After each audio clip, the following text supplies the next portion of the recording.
Welcome to the Uninvited podcast, where we talk about things that probably will not get you invited to your next dinner party. It gets ugly in here, folks. But with us, we got our usual suspects, Matt, Dwayne, and our guest, Ricky. You know what I'm saying? So, fellas, man, we were just getting in these conversations before.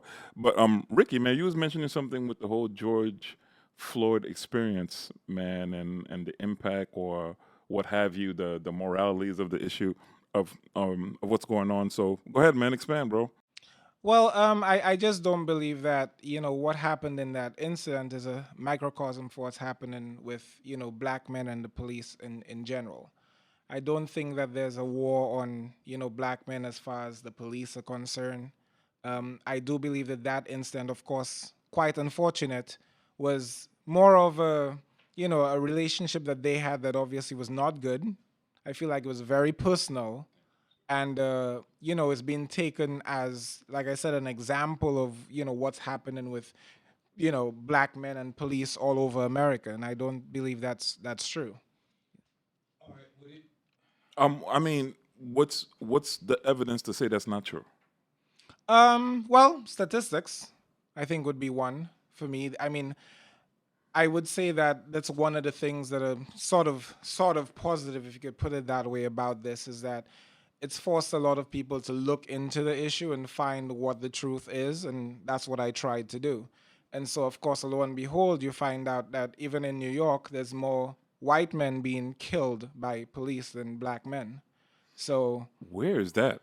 Please, like, I need to figure Yeah, that that's out. Like, where, no, I know, where, I where know can what we You find need that? I know Ricky. Yeah, I know. you need to, I know what Ricky's yeah, talking about. And yeah. he's actually that is an actual real statistic. Well, when I say real statistic, I mean it has been reported as that. Reported as that. Because I don't really trust statistics all the time, but actually, I believe last year 10 more white people got killed by police than black men.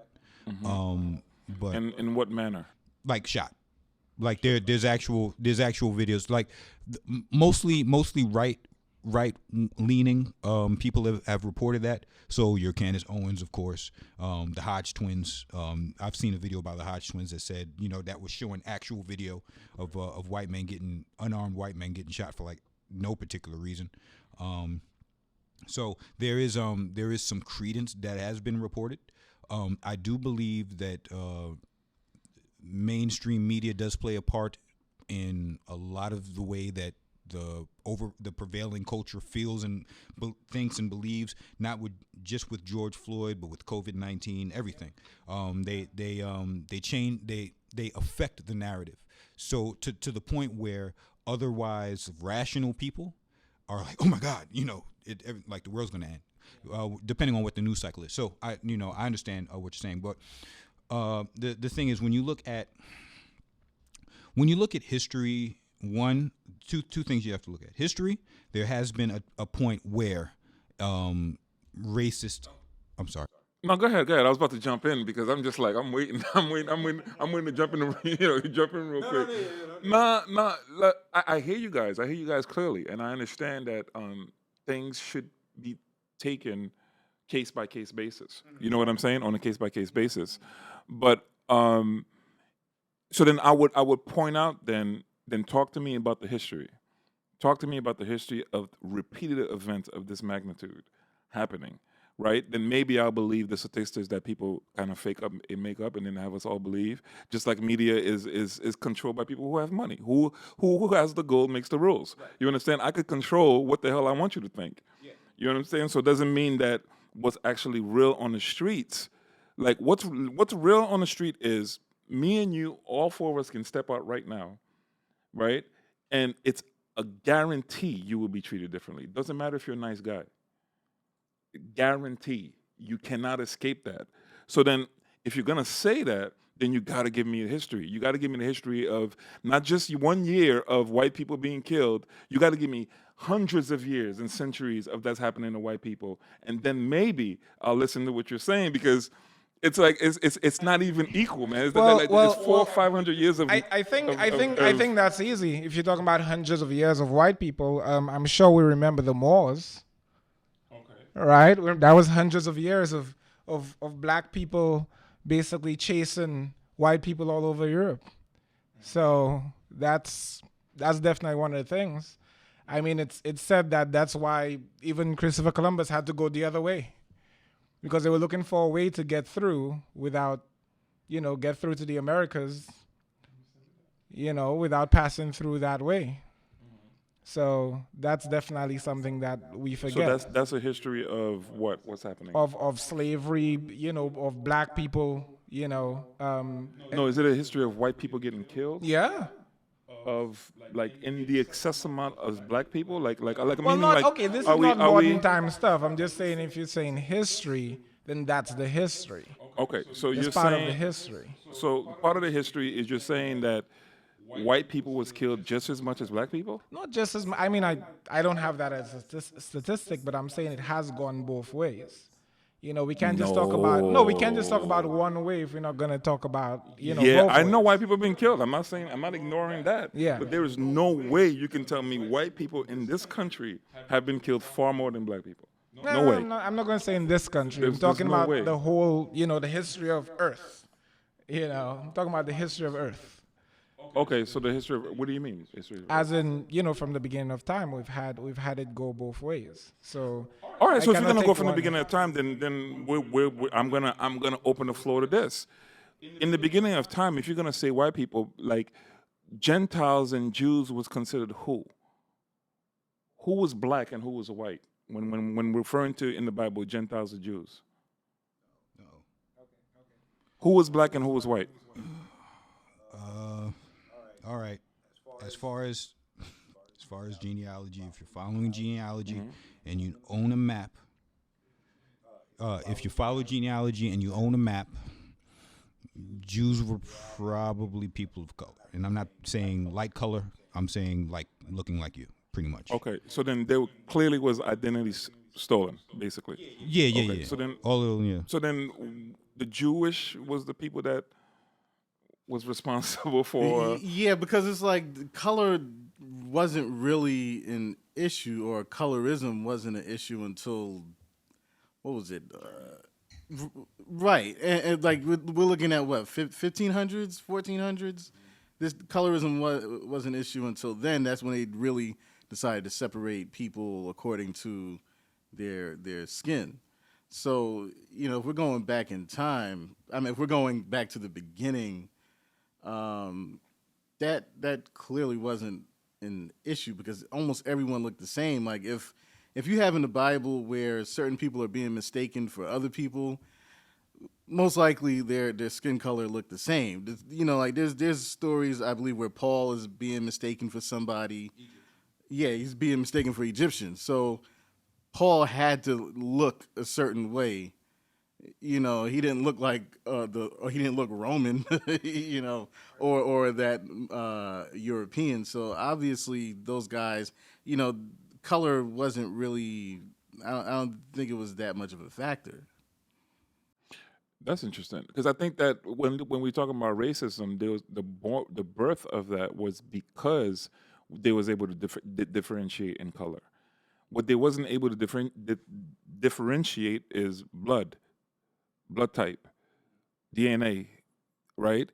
They couldn't differentiate. Like they couldn't say that this is this type of person in blood. They could say that this is this type of person and this is this type of person. In color, maybe not, right? So what I'm saying is so in all this mess up, like how if color was not a factor, right? There are some examples where Jesus, I believe if it's in his birth or I'm not sure where the deep genealogy of that came from, but fled to Egypt to hide, right? And you flee to somewhere to go hide amongst people that look like you, right? So then that gives clues. I'm not saying that the whole probe Jesus is all the way black because we really don't know. Everybody want to say be dogmatic about it, but we really don't know exactly what color he was.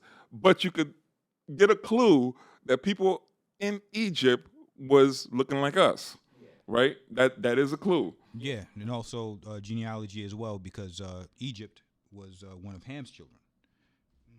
So if he's one of Ham's children, then he's black. Ham. That that's where you get it. That's all of them. So Egypt is not someplace in like Lithuania. That's in Africa. So that's they probably looked all the same. It's pretty hot there. So you're saying so then you're saying Jewish people were black? Yeah. Yeah, that's exact. Though there's an explanation of why they're not black now, and it's not those there's a bunch of books on that, but it's Ashkenazi. They were from those, and the king of that particular region read the Bible and adopted Jewish culture onto himself, and that's what happened. It propagated there, so that's just how it happened. Yeah, that's kind of crazy, man. That's because going back to your point in the very beginning, as far as George Floyd, I was mentioning this earlier, right? When people use this narrative as if like, oh, he wasn't a perfect person, right? And we got the you want to do the dude, you want to say the point? yeah, I'll say it in a second. Like, Okay. listen, everybody is with wrinkles, bro. Everybody got dirt. Like, my thing is, why is that the narrative at someone's death, though, right? And a cause, like you literally watch somebody get choked to death, right? And granted, plenty of those things probably happened before that wasn't caught on tape. The reason why it's a big deal is because we actually watch a man live and then die, right? And that mortified everybody. You know what I'm saying? So then now that's why we're like, oh, shoot, but it's been happening to black kids or black men. Prior to George Floyd, you're at Ahmaud Arbery with 2 civilians take it upon themselves to be police, right? So somewhere along the line, what I'm saying is white people feel like they have the right to do as they pleased, right? And then shoot you the narrative to disqualify, right, the person of your color that they abuse, right? And then push the Christian faith on you so that you can forgive them while they do it. And then we sit up there as Christians, oh, we forgive you. And then waiting on God, right, to restore us and vindicate us, quote unquote, right, while they keep killing you. And the reason why I think that some of us, it don't really hit home like that yet, because it didn't happen to your uncle yet. You understand what I'm saying? Like, wait till it happens to your cousin. Wait till they come to your doorstep and choke your family out right in front of you, right? And let me see your verbiage then. You understand what I'm saying? And then if we can't have that level of sensitivity, if it didn't happen to us, right, then their plan is working. It's working. Christianity is working. Forgiveness, what they taught us when they brought us here over in slave ships, is working. Because you could forgive and you could just sit your ass right down and not do shit. But right? Because that's what you're going to do. That's what I taught you to do. No, but I think sit down like little good boys, right? Lay down and take it while I abuse you. There's right? an issue though, because I think none of those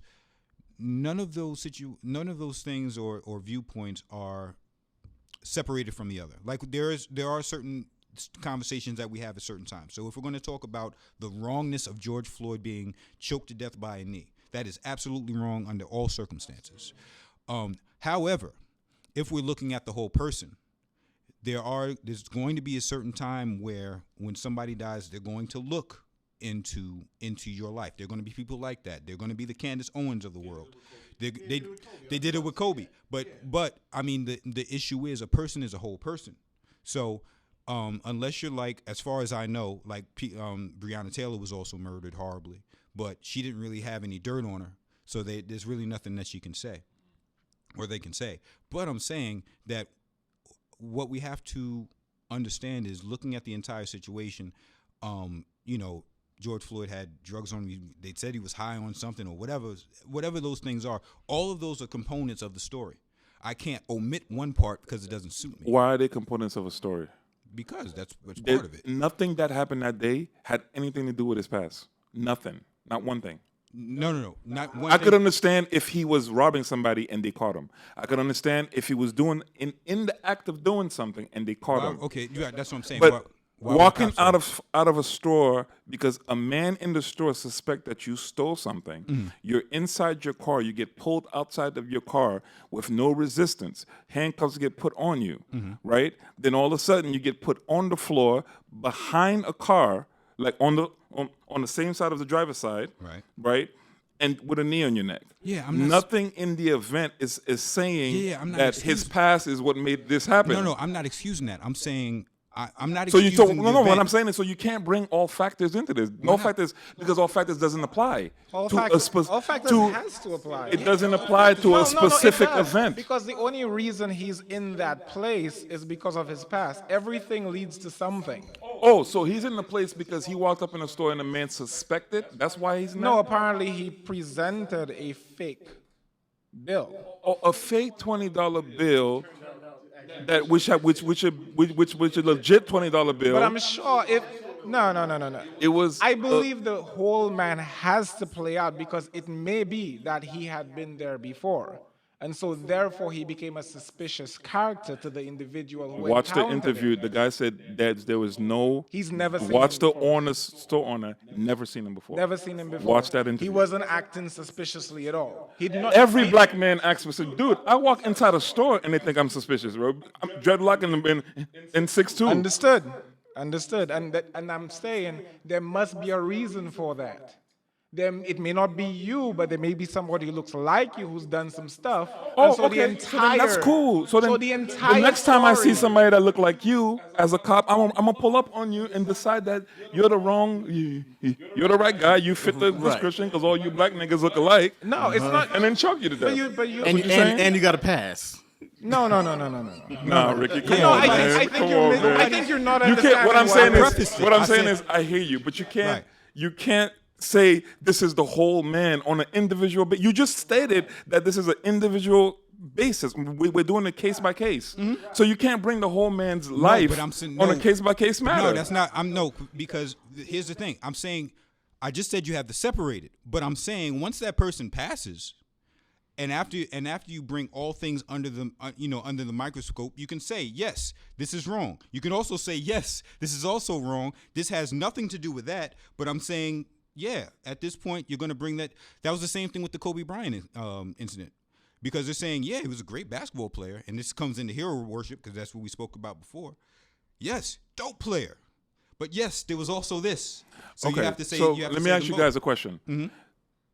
As much as you know this news about George Floyd, right? Can you give me all the cops' information on all the dirt found on him, like right now? As far As clearly as you could give me George Floyd. Just tell me the facts of all the officers of all the dirt that you found on them. as No, the I'm white saying, guy, tell me right now. As quickly as you just told me what Floyd just did, tell me what the white cops just did. Tell me their past. No, as far as Right, yeah. you can't, Yeah, bro. you You can't. You can't. You know no, why you he- can't? he's like You know why you 12, can't? Because I fed you the narrative of what I want you to believe, bro. That's what it is. So it's wrong. Because you can't. Because So you it's can't wrong. tell So me. his- Tell me the white guy's information. Tell me so right you're now. saying that if he's bad too, or If he's we are good, it's saying, a let's look at the reflection whole on- man. If we're looking, No, let's but we're look at the looking whole at man. Floyd. We weren't looking at the cop. The cop was a murderer. Okay. So just like Floyd There's died, that. and he was There's accused that, of a so we fake know that $20 about bill. him. So what I'm saying That's is, enough. tell me the white person's info. Tell me the dirt. He just murdered George Floyd. Yeah, that's pretty that's good. all I need to know. It's like that. I mean, so I'll say it again. I'll say No, it again. no. He didn't. No. There was other cops, bro. No, he That's murdered not him. how he just murdered. No, his lungs were suffocated. There was another cop on his lungs, man. Tell me his dirt. There was another cop. It wasn't just here. It was here. It was here. They blocked all circulation. Yeah, okay. So Three of them. tell right? me the other cops. the three of them, right? Y'all not listening. Tell me the other cops' dirt. Tell me it right now. They As murdered a quickly man. as you That's just told me dirty. Floyd. They just murdered George Floyd. murdered No, George dude, Floyd. no. That's their dirt. No, Yeah, you see, you see, I get you. Nah, you ain't get it. following. You get it. You ain't Okay. following. No, it's Yeah. because you can't. Right, because you they're can't. not. It's because that's not the meaning narrative I showing you. fed you. Yeah, but I'm saying if they murdered someone, what other dirt? But He had a bad it's parking not, ticket. It's Like, not. what- Have they been convicted though? Homie, that was just on his neck is out shopping for Oreo cookies, bro. Then- What you talking about? And They unfortunately, haven't been convicted. Unfortunately, they're not. I'm pretty sure they're not going. That's to. what I'm saying. So Yeah. then tell me the dirt, bro. Tell me the dirt. Yeah, you can't. Listen. You are fed narratives to believe. But You are fed narratives to believe, But and what I that's what it is. I'll admit to this. Let me tell you something right now. This thing has forced me to say to myself, like, yo, I don't know enough about my own history. The reason why I say that is because I'm like, yo, I don't know enough. I really don't know enough. I need to educate myself a little bit more about it, just because it wasn't the fact that, like, like, dude, if you're going to open a can of worms on a person's life and say it's the whole man that causes him to die, I didn't say that. then bring that on everyone. No, well, okay. First of all, I didn't say that. Number one. Well, you said it was the whole man. We I'm gotta look at the whole I'm picture. saying people are going to look at it. You and I'm started saying- off by saying it's a case-in-case basis. No, this then is you what I went off said. and said it's the whole man. Which one is it? No, sir. I'm saying, did I say that a person standing on your neck, or are you saying three cops now? No, I agree with you. You did. Right. You did say That is absolutely you wrong. did say it's wrong. I'm not talking about the wrongness. The other end of it. I'm talking about the person's resume that you say you have to look at the whole man. Mm-hmm. So I'm saying to you, if you have to look at the whole man, please tell me, is there any narrative out there of the whole man of these three other cops who laid on homie like that? But Right? but here's Please the tell me issue. those as fast as you could tell me how you just told me about Floyd. No, what I'm saying is the issue is I'm not saying that he having this resume bleeds into him getting murdered. Okay, so then what do you mean by the whole man? What I'm when you saying say is that? what I'm saying is that when someone gets murdered or when anything notable happens to somebody, automatically they're going to start looking into other points of your character. Now, this is what happened when George Floyd died. George Floyd was looked at as like he was a martyr, like this was a great dude, and he's like all this. He was great. He was an awesome person. But then when somebody goes and says, "Well, he held a gun to some pregnant lady's stomach and robbed the place," But he was also a porn star. right? They didn't say that? Yeah. Well, he might. Did they say he was? He was a porn star. There's videos out there. Yeah. So Go to the okay, porn videos. Somebody's morality always comes up at the wrong time. Most of the time, we don't care until he dies or tries to become president. But why didn't it say? Why didn't but it I'm say saying- he's a no? Why didn't you say he's a porn star as didn't- opposed to saying that he was? The stuff that I've read didn't bring up the porn star part. Oh, type George Floyd in the porn site. He's there. Yeah, I was like, the only one I know of is like Mr. Marcus. I go way I was sent that video. Did somebody send me that video immediately? I don't want to say the person's name because everybody, y'all know. Yeah. I didn't check that one. But I'm saying, those are the things that happen. If I die tomorrow, trust. There's going to be somebody that says, yeah, Dwayne was all right. We did a podcast together. There's going to be a group of people that be like, you know what? At this point in Dwayne's life, he was a piece of shit. Let me tell you what happened. That's just how it goes. It's how it is. No, nobody's above. You have to be above reproach. A lot of people aren't. I'm not. Yeah, but the problem is that when you have, because that narrative is being pushed by people who are in charge, people like the police unions who are there to support their guys. Mm-hmm. And the thing is, if you know the laws of the land, like if given somebody's pass, if they've made up or if they haven't been tried, what does it say? You are innocent beyond reasonable doubt. So there's so many laws that even protect people's past.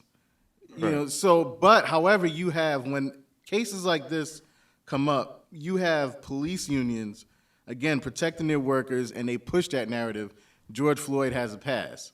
They did it to Trayvon Martin. They did it to Eric Garner. They did it to every black guy who was killed at the hands of police or those who the police decide to protect. And the problem is that it's almost impossible to sue police officers. Police officers, because the police union is always going to be in good standing with, they're in good standing with district attorneys. Right. So that relationship right there just makes it almost impossible. So it's easy to flip the whole narrative around and say, well, George Floyd did have a pass. There was some things that was worthy of this happening. So it's almost like you justify him, being choked out for over 8 minutes. Yeah, and that's not a justification, and which is the reason why I'm saying that it should be a separation. I'm not saying it's a direct justification. Uh-huh. I'm saying it's a subliminal message planted in your head, right, to make you understand that whenever a black man gets killed, pull up his resume. Well, yeah, but the thing is, it's nothing. No. It's nothing. It's nothing direct. It's nothing direct. It is. No, black but people. they do it the other way too. They do it the other How? way as well, because You know, when George Floyd passed, you know, I saw, because people, I guess, like to draw. I saw a picture with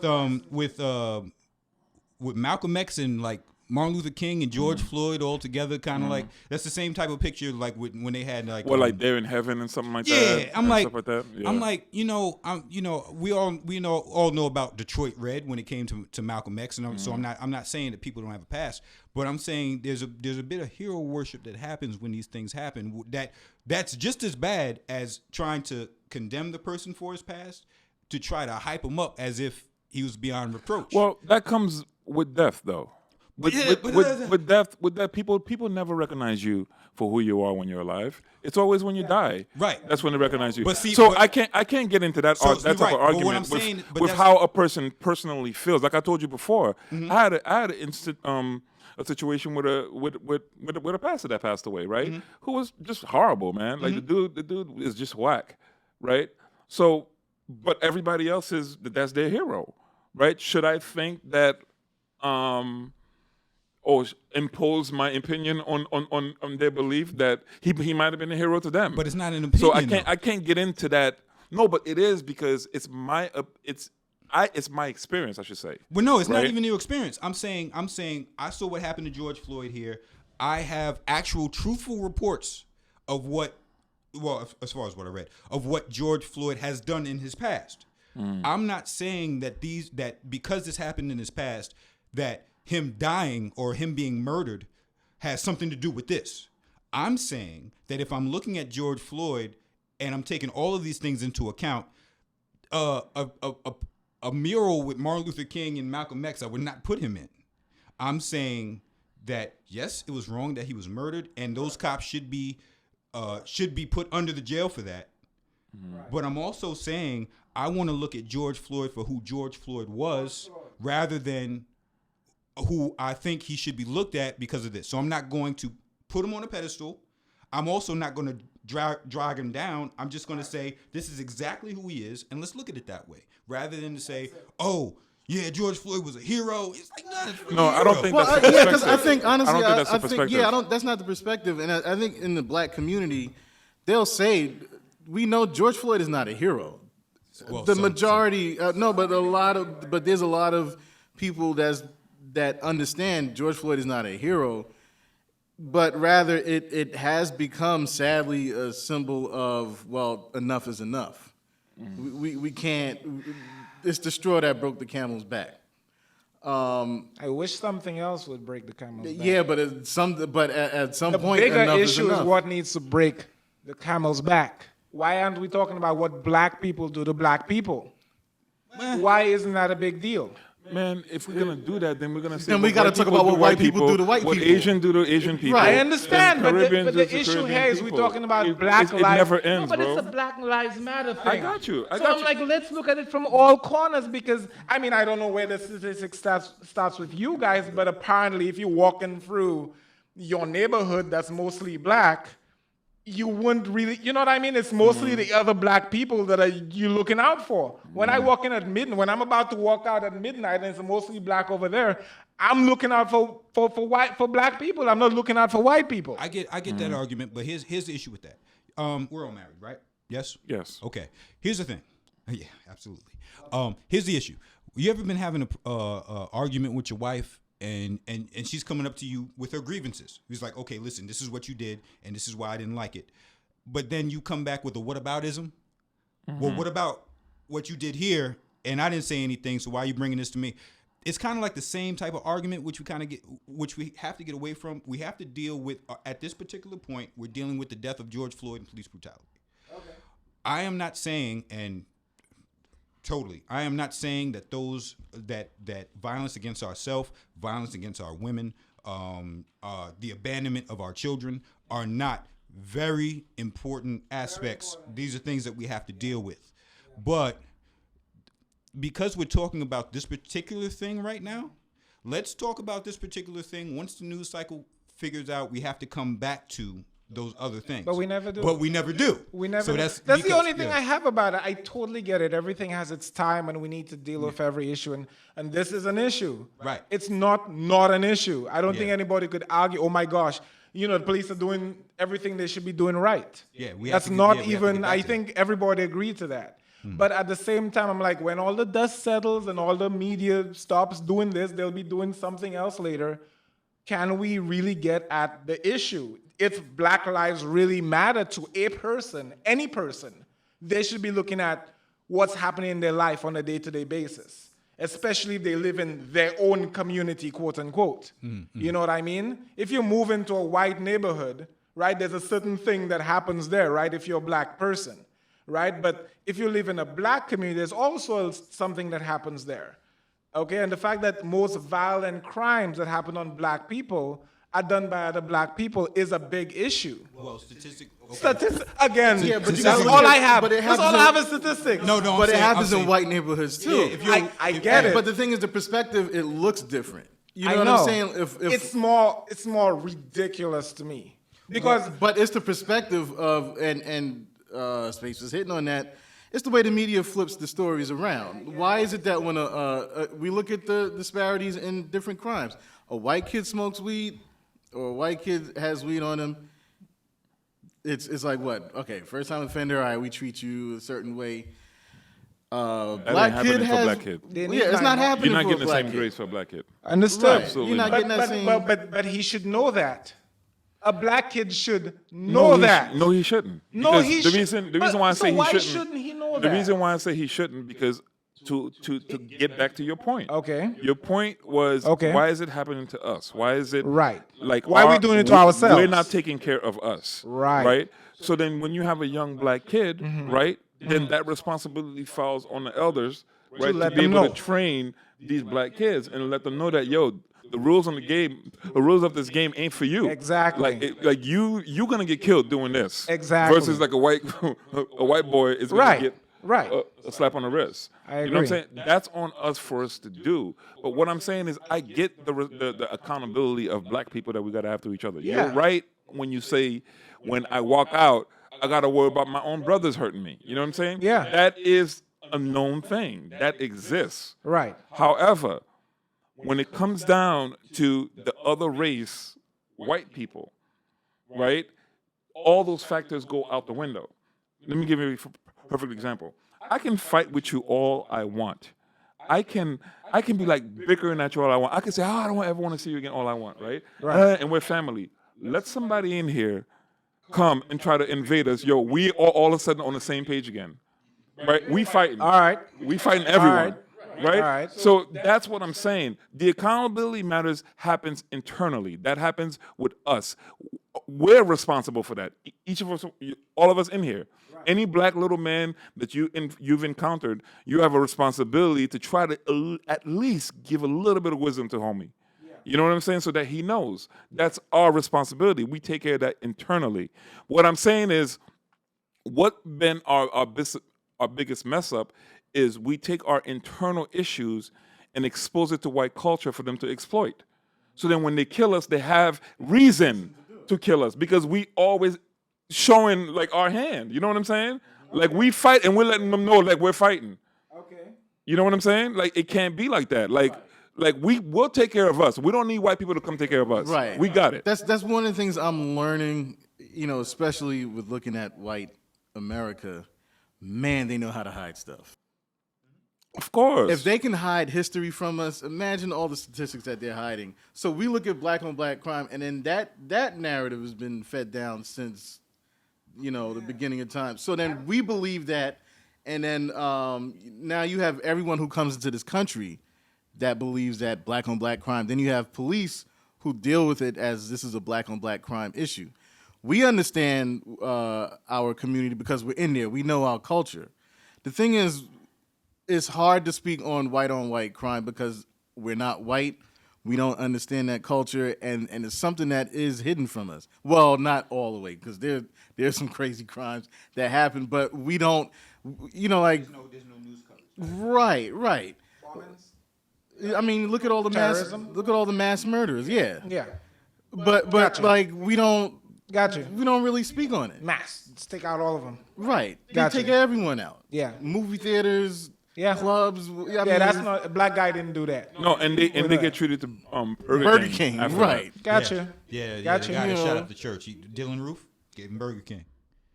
Homie got Burger King. He's still alive right now. he got he got killed. killed. He got executed. He But at got least Burger he made King it to the fries. execution. He made it to the execution though. Listen, man, like, with all this Black Lives Matter, All Lives Matter movement, and that's another narrative, right? You say Black Lives Matter, white folk come up and say, well, all lives matter. You know what I'm saying? Here comes Karen.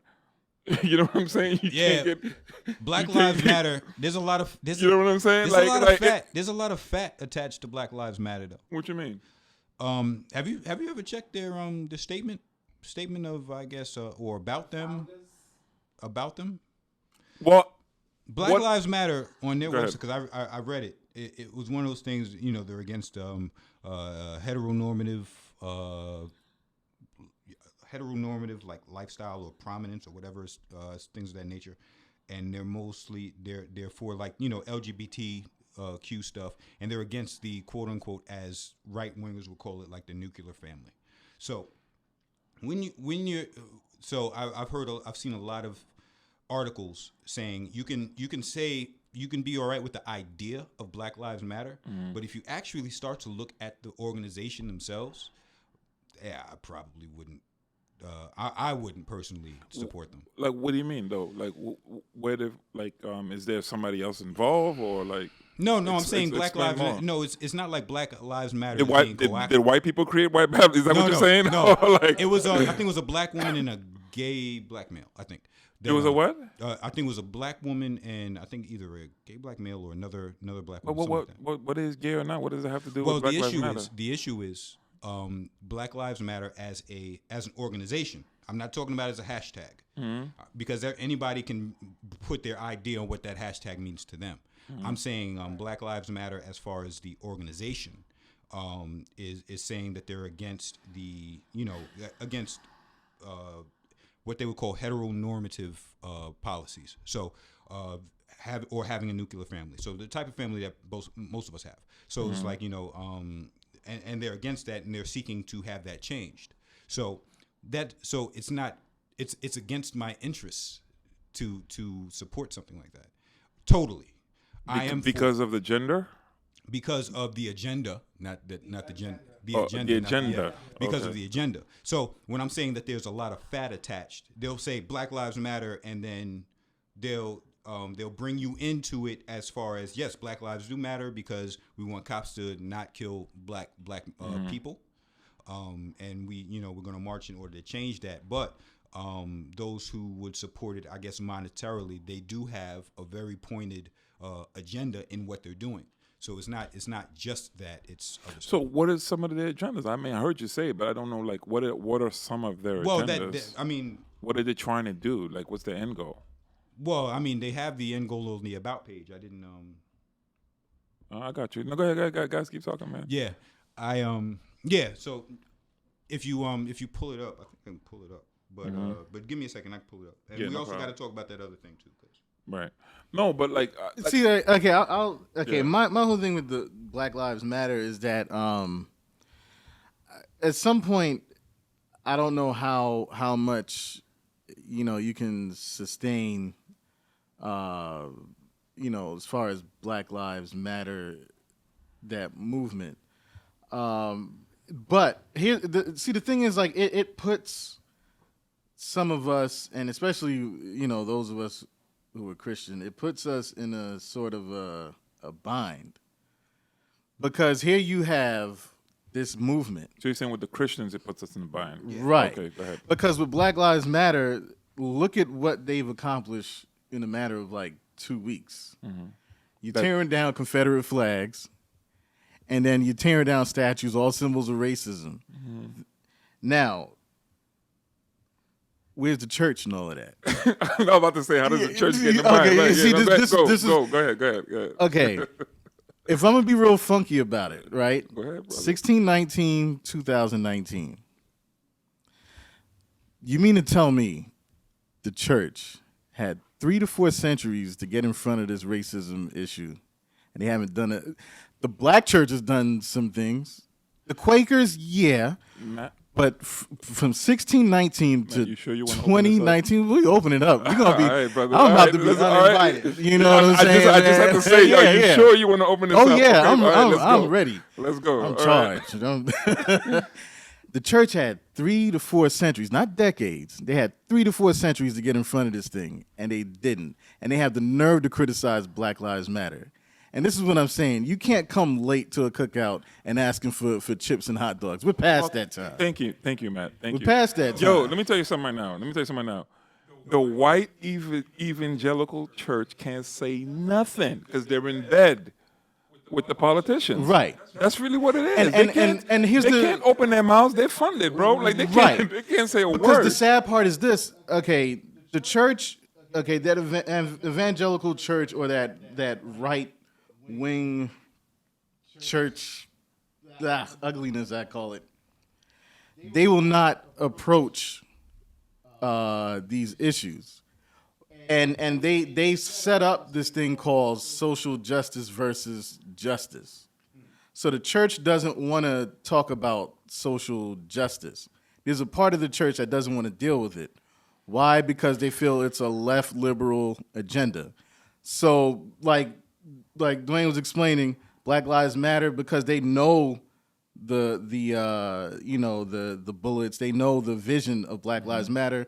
So we're not gonna speak on that.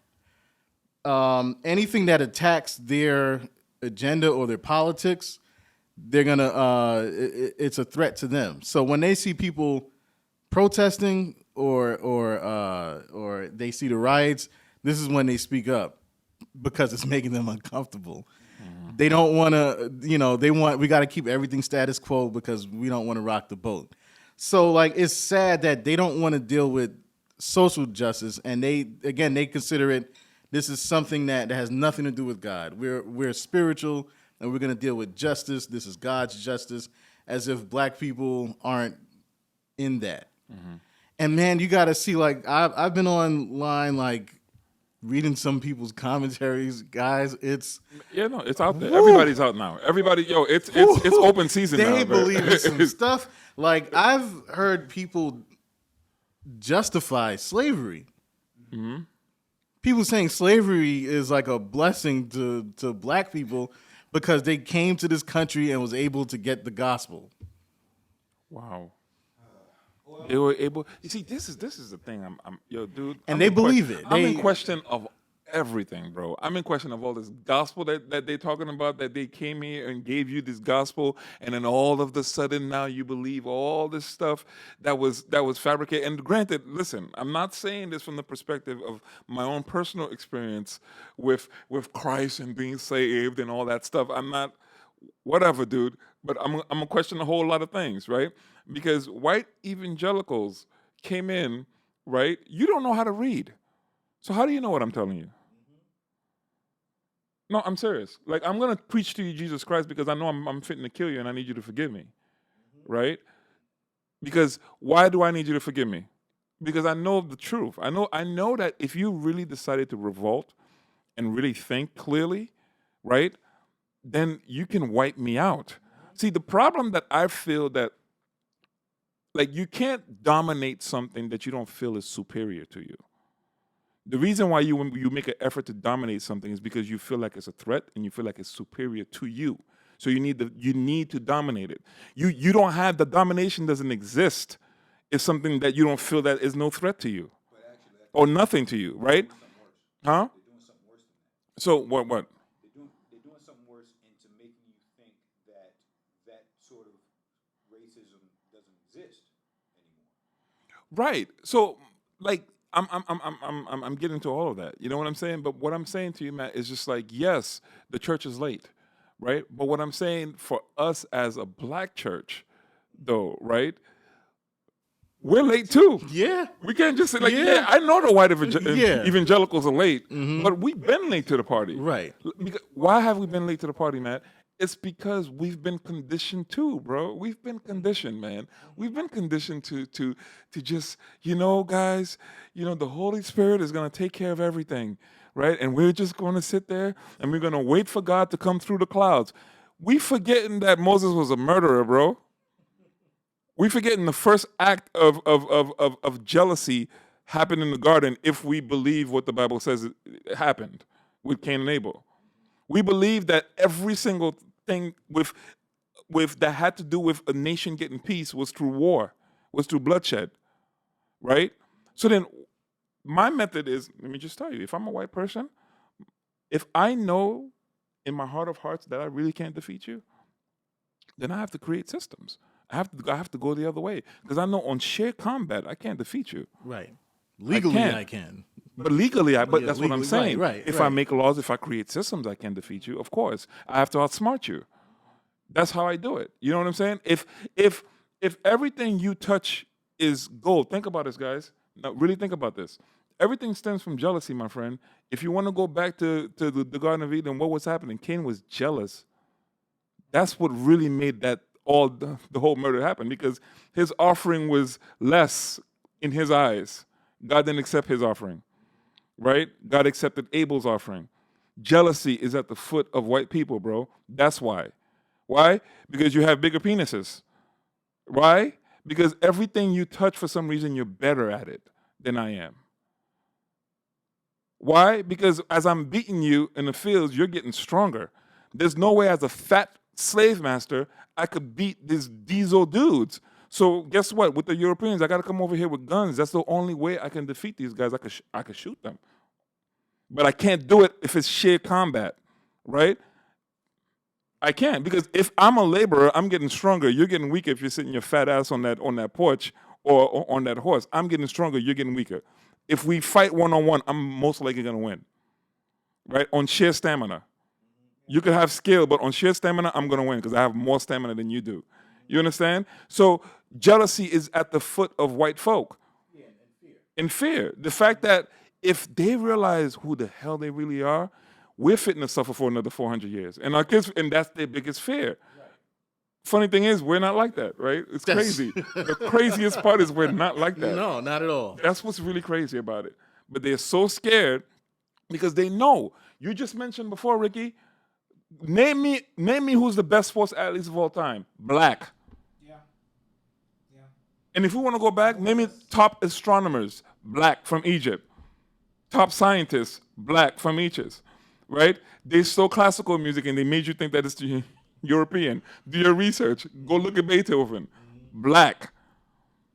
Right? But of course, I have the money so I could change the narrative. So I'm going to change the narrative and make you think that every single thing came from us and you're superior. Right? I will associate anything that has to do with blackness as lesser than. See, I'm working your subconscious the entire time for centuries. That's why you can't get out of it. That's why you believe that, it's not really like that. They're not really after us. Why? Because you've been programmed. It's working. If I'm a white man and you're that superior to me, and my wife want to have sex with you because it's more pleasurable, I'm going to kill you. No, straight up. Okay, I'm a devised system. I'm going to kill you. Okay, so then Because that's the ultimate. With men, it's money, power, and sex. If money, power, I don't have much control. In sex, I don't have control either. That's what makes us men recognize. That's what makes us feel alive. Money, power, and sex. That's what drives us. Right? So if in these elements you beat me too, of course I'm gonna kill you, man. So what do you think would be a good thing to do in that respect? I believe turning inward would be a bit better. Inward as far as what? As far as we deal with our own internal issues that would weaken us, so that when it's time now to put up a front in front of, like, be like the white folks. You don't hear about our stuff. You just like we take care. I think that's where we first start. Well, You it's hit it kind right of on the hard nail. to do that because we can't fight in front of like. But here's the thing, because the reason why our business is always out on Front Street is because of what you're saying. The things has been stripped from us. So there's that train of thought of, you always see black people always have to prove. I gotta prove who I am in this world. I gotta prove who I am in this country. And that seems to be like the driving thing in most of black America, their identity. I gotta prove who I am. I gotta prove that I'm worth this, worth that, because these systems and laws that were put in place that are trying to tell me that I'm not. So it's like my business is gonna be put out on Front Street because I'm that person that's trying to prove who I am, and that seems to be that's just the thrust of most of Black America. You know, it would be nice to be like you say, internalize and keep. But the thing is that we are the entertainers. You know, we are. I'm gonna be radical. We are everything. Yeah, to this we're culture. everything. Yeah. Everything. Right. Name it, we are. We haven't done it before. Put a black man in it and watch what happens. Right. I'm not saying it for anything. Dude, it's just a fact. That's what it is, dude. That's what we are. Right. Music. It's us, man. All the dances? It's us. Like, what do you there's no argument here. We know that. Right. It's just, and then they try so hard because there's this little thing. If we speak on music, there's this little thing that happened in music that we call anointing. Right? This little thing that happened that every culture is trying to figure out, bro. Mm-hmm. Every culture is trying to figure out how to replicate that feeling that they have when they hear black music or a black people interpret or a black singer sing something, right? And they're trying to figure out, and they can't. Again, they'll do everything. They'll do anything. They'll come into your neighborhoods, which is the reason why gentrification happens today. For we got to figure out. We got to figure out this culture because they're always at the edge of everything. Something happens. There's happens. something, and it's not. And I'm not saying that it's something that. I'm not even saying it's something that like we gave ourselves. It's just in us, man. Like it ain't nothing like we said that. Like, you know what I'm saying? Like we gain on our own merit. We've had the culture for years, and that hasn't necessarily changed the situation that we're in.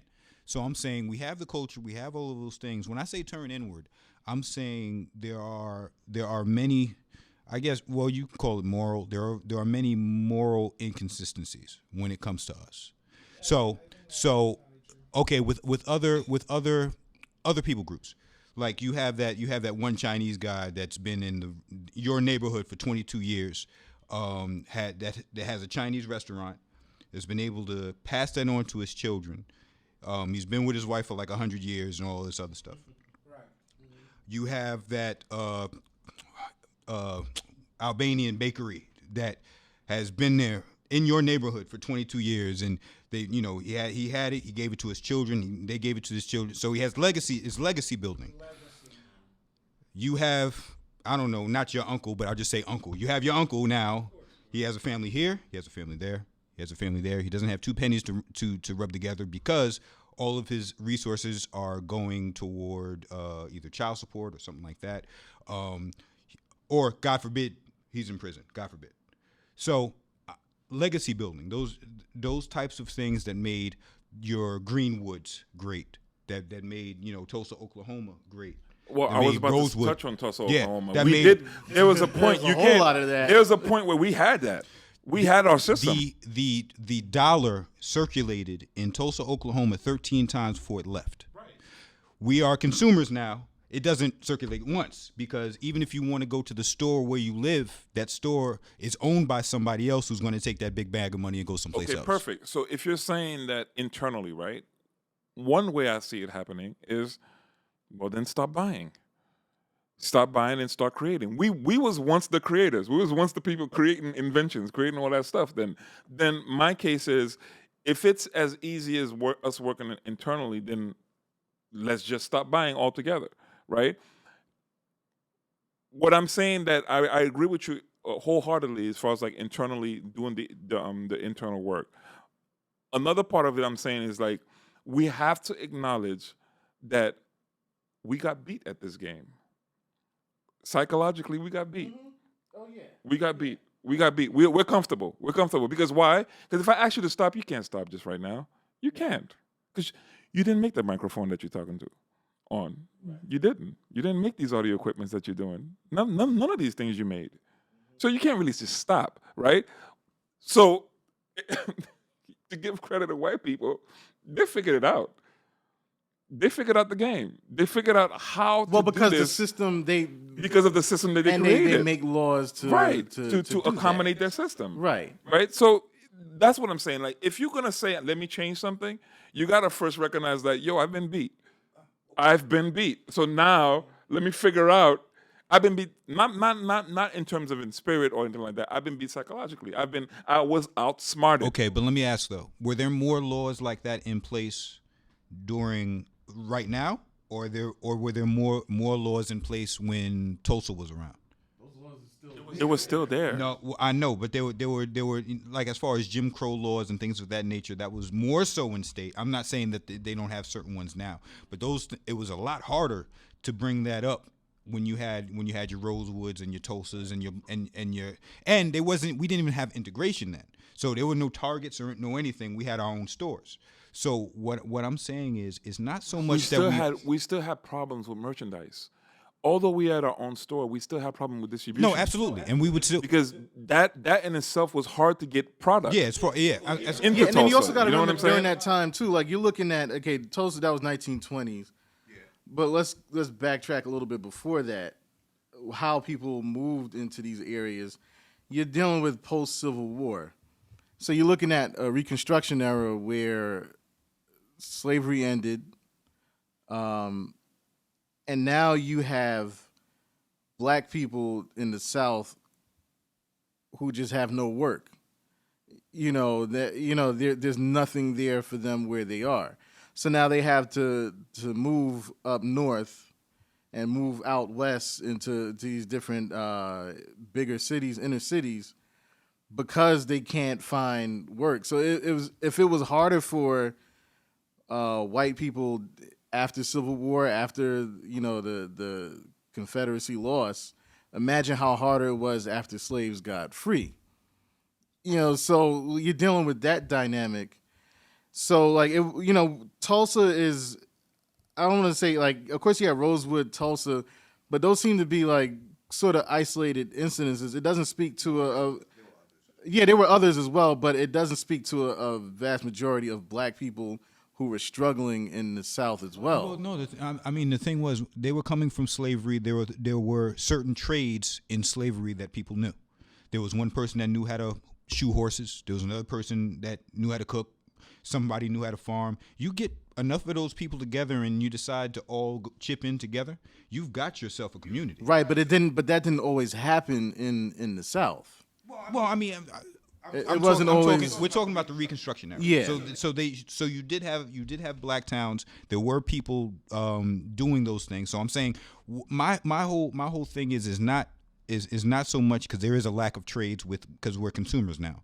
There are a lack of trades. What I'm saying is there are certain when I say internal things that we can do. First, you get a woman pregnant, try not to abandon her. Maybe marry her. Make sure that your children, that you keep because you keep your money in house. So what I'm saying is if I were, even if you don't marry her, you should still take care of your babies. They're your babies. You know what I'm saying? Well, yeah, but it's not just. We don't have to attach but it to also, marriage. but no. The thing is, but how are you taking care of them? Because if it's one of those things where, okay, well, I live down the block and you live here, and there's a certain difference in actually being in there with somebody. So what I'm saying is, I'm speaking not so much from a moral standpoint, even though this is a moral argument.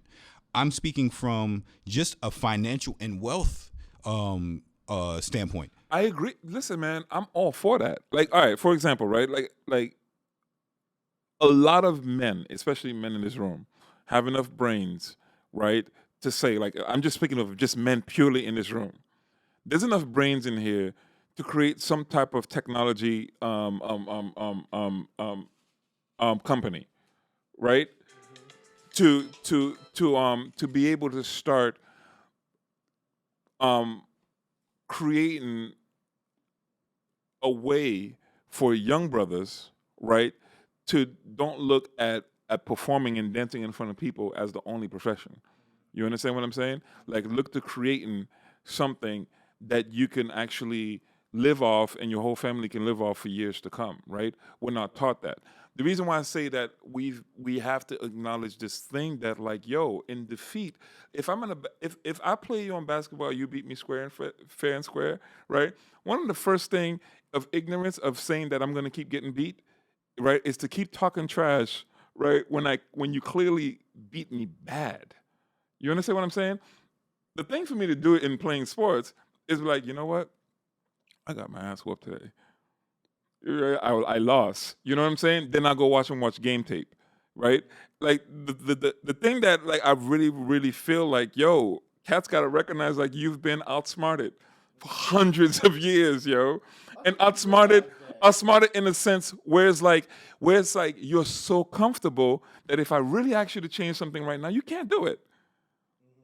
You can't do it because you're so embedded. We're so embedded into the system where that would mean that it's a sacrifice that most are not willing to take. You understand what I'm saying? Like if black people say, you know what, let's all move to Africa right now. Ain't nobody all moving to Africa right now. Like I've heard people say that.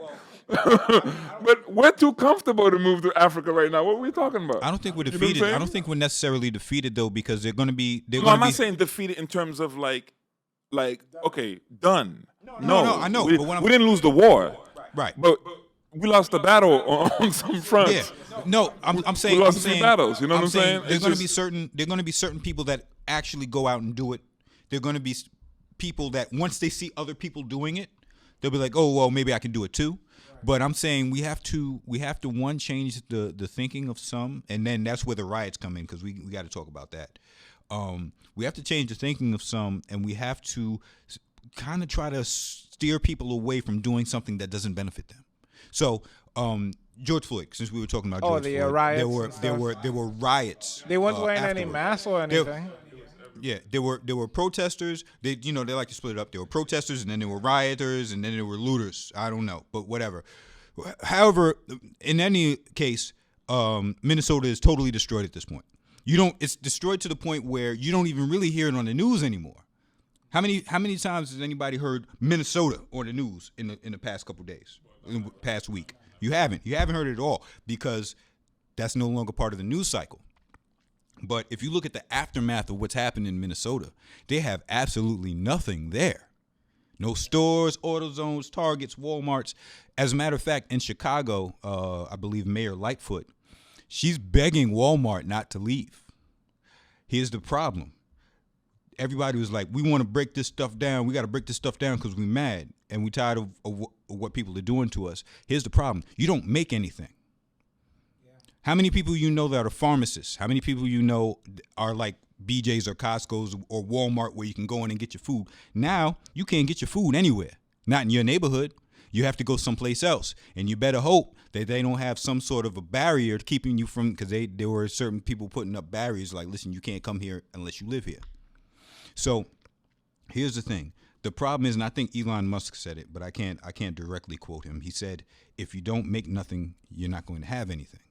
So that's a fact. So if you've broken down all of the essential businesses in your neighborhood, where are you going to get stuff from? Where's that old grandmother going to get her medication from that she needs?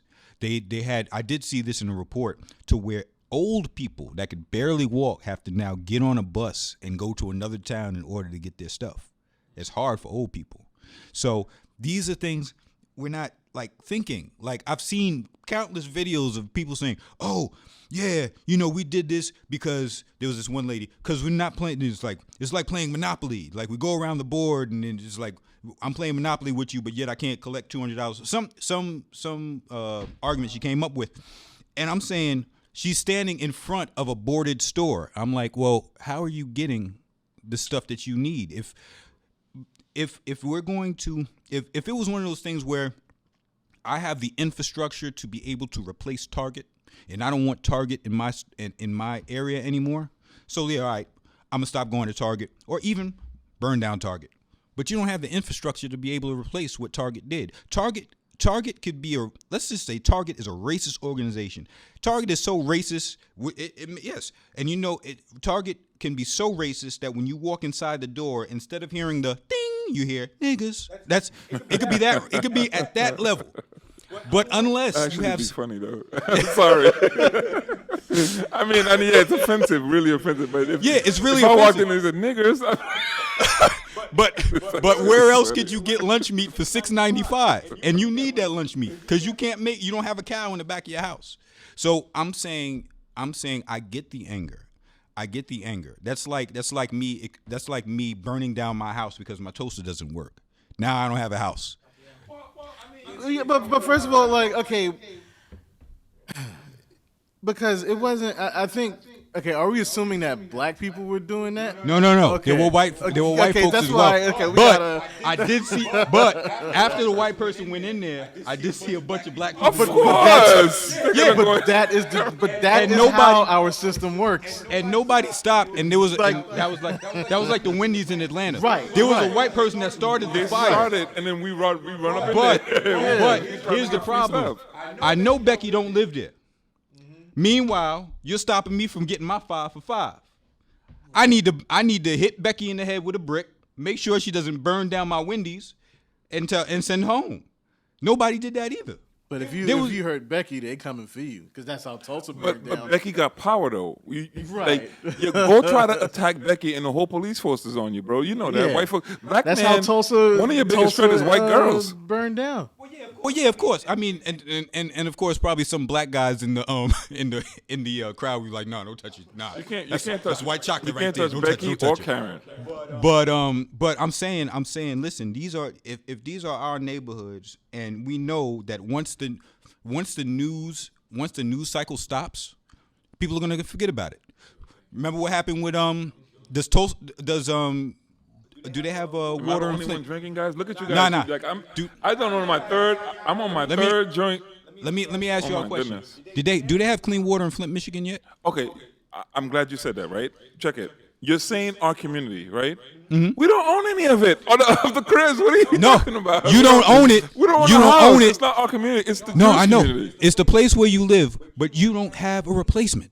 So now, not only do you not own it, So then I would say start there. Then I would say start with home ownership. We need to own stuff.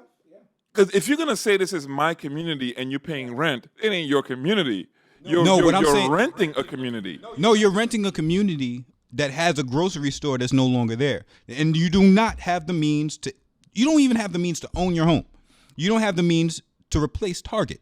You don't have the means to replace all the other stuff that was burned down. So whether it's your community or not, I think the you reason. still have to eat. Okay, let's jump into this, right? I think the reason why we think that we can't replace Target, right, is again, we've been conditioned to think we can't replace Target, right? How have we been conditioned? Because we are a culture that loves stuff. You understand what I'm saying? If you're going to Target to shop, now there are necessities. There are things that you need that's going to run out. Toilet paper, all the necessities that you need to take care of yourself and your family, right? Clothes. If you decided to live minimalistically, right, you need about 2 pants and 2 shirts. Are we that culture that is going to have 2 pants and 2 shirts? No. Why? Because you've been conditioned to think that wealth happens when you have on nice things, right? You've been on all levels. We've been conditioned to think this way.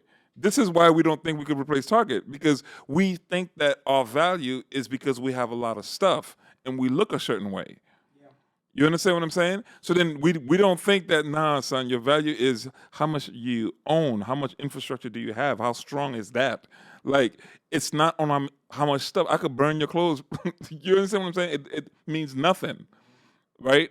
If you don't own nothing. But again, yes, I want to say that. Yes, I want to be with you and be like, but we've been conditioned to think that my understanding of wealth and money is to demonstrate to you, Dwayne, that I have wealth and money.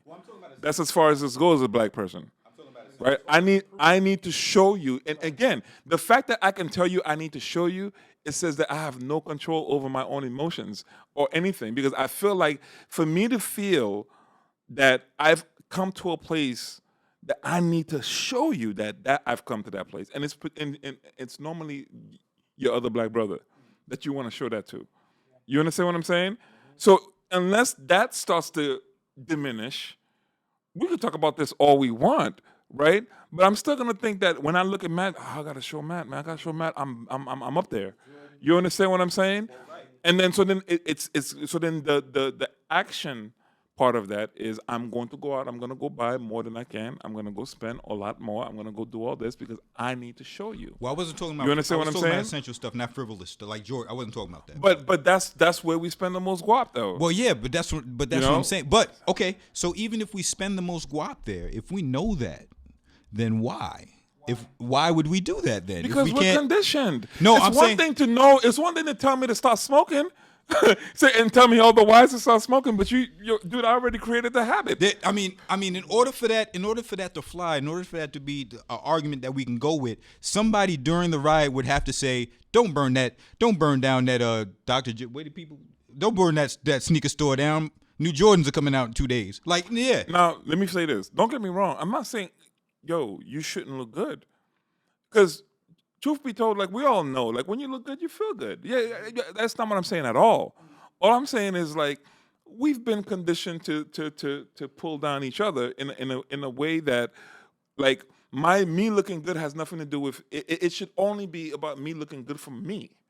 You understand what I'm saying? It shouldn't be me looking good because I'm trying to get you to see that I look good, in order to make you feel that I'm a little bit at a higher level than you are. You understand what I'm saying? And I shouldn't care about looking good if I'm like 3 months behind on my rent. That's also part of it. You got to live somewhere. But you know, so that's what I'm saying. I'm saying there's a lot of internal things with black folks that we have to deal with. We also have to deal with certain thinking. So I'm saying if like I said, if you don't like Target, fine. But if you don't have something readily there to where I can go there and get these essential things, I'm talking toilet paper, food, and all that other stuff. If you can't get that, then I wouldn't burn it down right yet unless you have something to replace it. I'm for black businesses. They have this wonderful place on White Plains Road called the Cut, not Boston Road, right down the block. Black-owned business called the Cuddy, makes wonderful food. But what I'm saying is, and I will go there, you know, I will go there and I will eat there more than I'll eat any place else. What I'm saying is, for BJ's, I go to BJ's quite often because of the amount of family I have. I would not be quick to burn down BJ's. If I see somebody trying to burn down BJ's, I'll be like, no, don't burn down BJ's because I need to use them. It's like I need them. So until we have a replacement for those things, and we have to start thinking that way, what if I'm going to burn this place down because I'm mad? After I'm no longer mad, when I start getting hungry, what am I do then? And that's the issue. That's the issue we got to look at. I think you also got to look at okay. You know, like, again, that phrase "enough is enough." You know, I think, like, when you understand systemically what goes on, there's a frustration that's there. And again, black people weren't responsible for burning everything, right. But it's just like, you know, like, after a while, when this thing happens, like, you look at, again, centuries, this stuff has been happening. At some point, like, you know, like they say, you tried kneeling down against the anthem, it didn't work. Yeah, you tried that thing, it didn't work. You know, you tried being nice, it didn't work. You even tried burning some little things here and there, little spots here and there, and guess what? It didn't work. You know, so what is gonna work? Like, what will work? Like, and I think, like, when you're, you know, again, like, when you're at this point, every time you see something happen, black people dying at the hands of police, you know, not even just at the hands of police. A guy's jogging in a neighborhood and gets, you know, By civilians. Yeah, civilians. Who thinks they're police? Yeah, I think Yeah. the Black Panthers did it best. I mean, or at least they had the best ideas. Somewhere between the Panthers and Malcolm X. But look what happened. but the when government Black shut Panthers, them down because Look at they two parallels, right? labeled them. They came out and they marched with guns. That was the only time NRA changed laws. Mm-hmm. White boys came out about a month ago with guns. Yeah, up in Michigan or whatever, And Capitol building, straight. No calls. Nothing.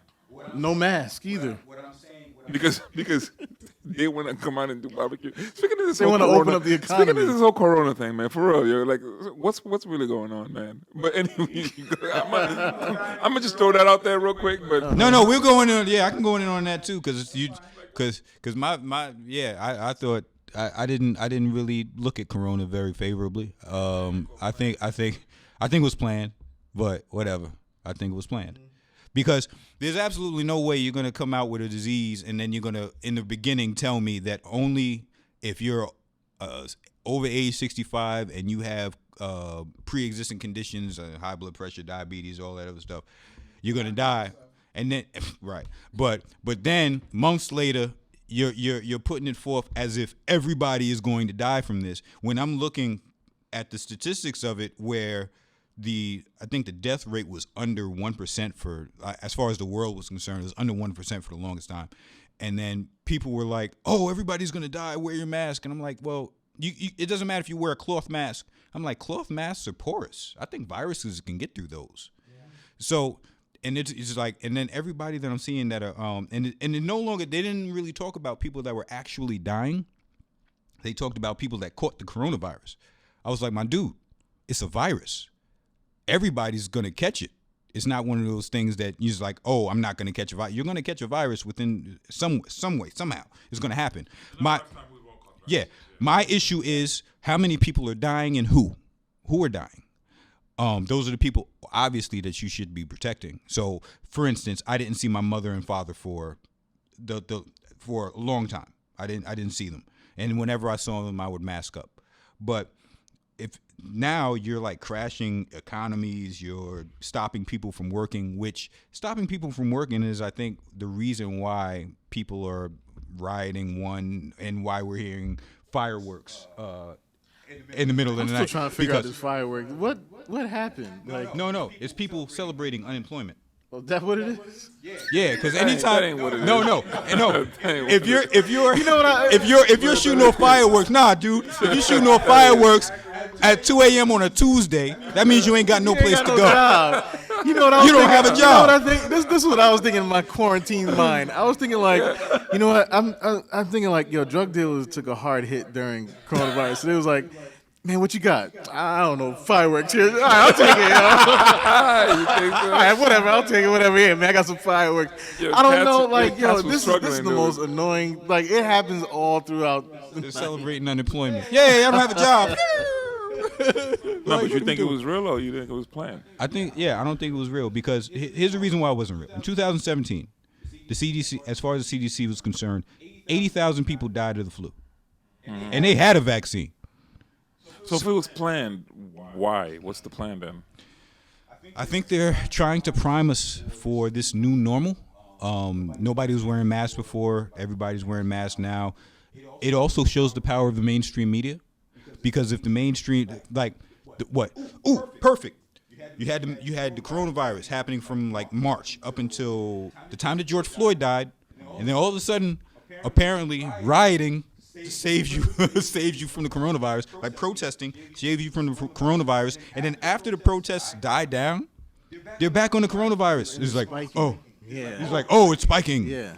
It was like, y'all wasn't saying nothing as a matter of fact, there was a news article where there were a bunch of doctors, about 1,000 doctors that got together, or nurses or somebody in the medical thing, saying that we should not be stopping people from protesting, because social justice is more important than the coronavirus. I'm like, that is not what you said 2 days before. I can't go to work. You see that whole? But I really try to put myself in a white man's body to have a lot of money. What would I do? I have a lot of scientists that can put these things out. What would I do? Let me see what I would do. I have a white scientist. I have scientists that could put things out there, right, that could only affect a certain group of people more than it affects the other, right? Mm-hmm. And I have a lot of money, and I'm one of the movers in this world. I could make things move. I can make things happen. I have an agenda to achieve this one thing, right? And I need to change how the world functions, right? I could see where if you had enough money and you're trying to implement this change, you can't do it through guerrilla warfare. You know what I'm saying? You have to do it through fear. You have to do it through some type of pandemic. You have to do it through some type of things where it forces people to concede to your plans without them even knowing, right? I would do it. I mean, if I was the rich, wealthy person, if I was one of the movers, you understand what I'm saying? yeah. Because I can't just say, "Hey guys, the world's gonna go in this direction. Follow me." You'd be like, "Hell no." Right. You know what I'm So I saying? got to put something. But if in I there. force you to do that, then I can see why if you're telling me if it's planned, I can see why because if you follow the money, you know what I'm saying? If you have the money rather, you get to set the rules. Yeah, it's So I can see that, but what's the underlying effect? Because they are saying, like my wife's the first responder, and another fear that they're having in the medical world is like, yo, y'all fitting out here, y'all going crazy in the summertime. Just wait till the fall come hit us. We're gonna get hit again with this coronavirus, right? And they're already talking about it and having meetings about it, about what we're fitting to do come September and October. I know that firsthand because she's saying it firsthand, like, yo, we're already meeting, like, what is this gonna look like? Some of them are thinking of quitting because they're like, yo, we cannot handle this many people if they come in, especially after the riot and all that stuff that's going on. Everybody breathing down each other, right? If this thing is real and it's in effect and it's been showing us that it's real because people have been dying, right? And I say that with a little bit of hesitancy because you don't really know. You don't know how they really died. Right. Oh, one more thing. One more thing. This is funny. Just an aside. George Floyd. They did an autopsy for George Floyd. You know he was positive for COVID-19. Everybody was. Everybody's positive. I probably was. Man gets shot in the face. You probably was. You don't know if you had it or not. And then also we also know, and I think it's been confirmed that I think Medicaid or Medicare pays you for each COVID death. They pay the hospital for each COVID death. So if you're going to pay me to report something, everything is COVID. If I get somebody with like 4 gunshot wounds and they die on the table, I'm going to test him. No, but there's actual news out there. It's a COVID-related death. They would say it's COVID-related. So it wasn't the bullets. No, it was COVID. It was COVID.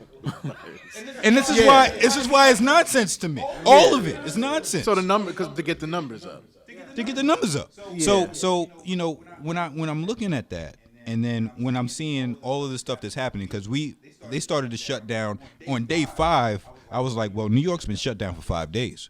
We need to get back to work, because if we don't, it's going to be a problem.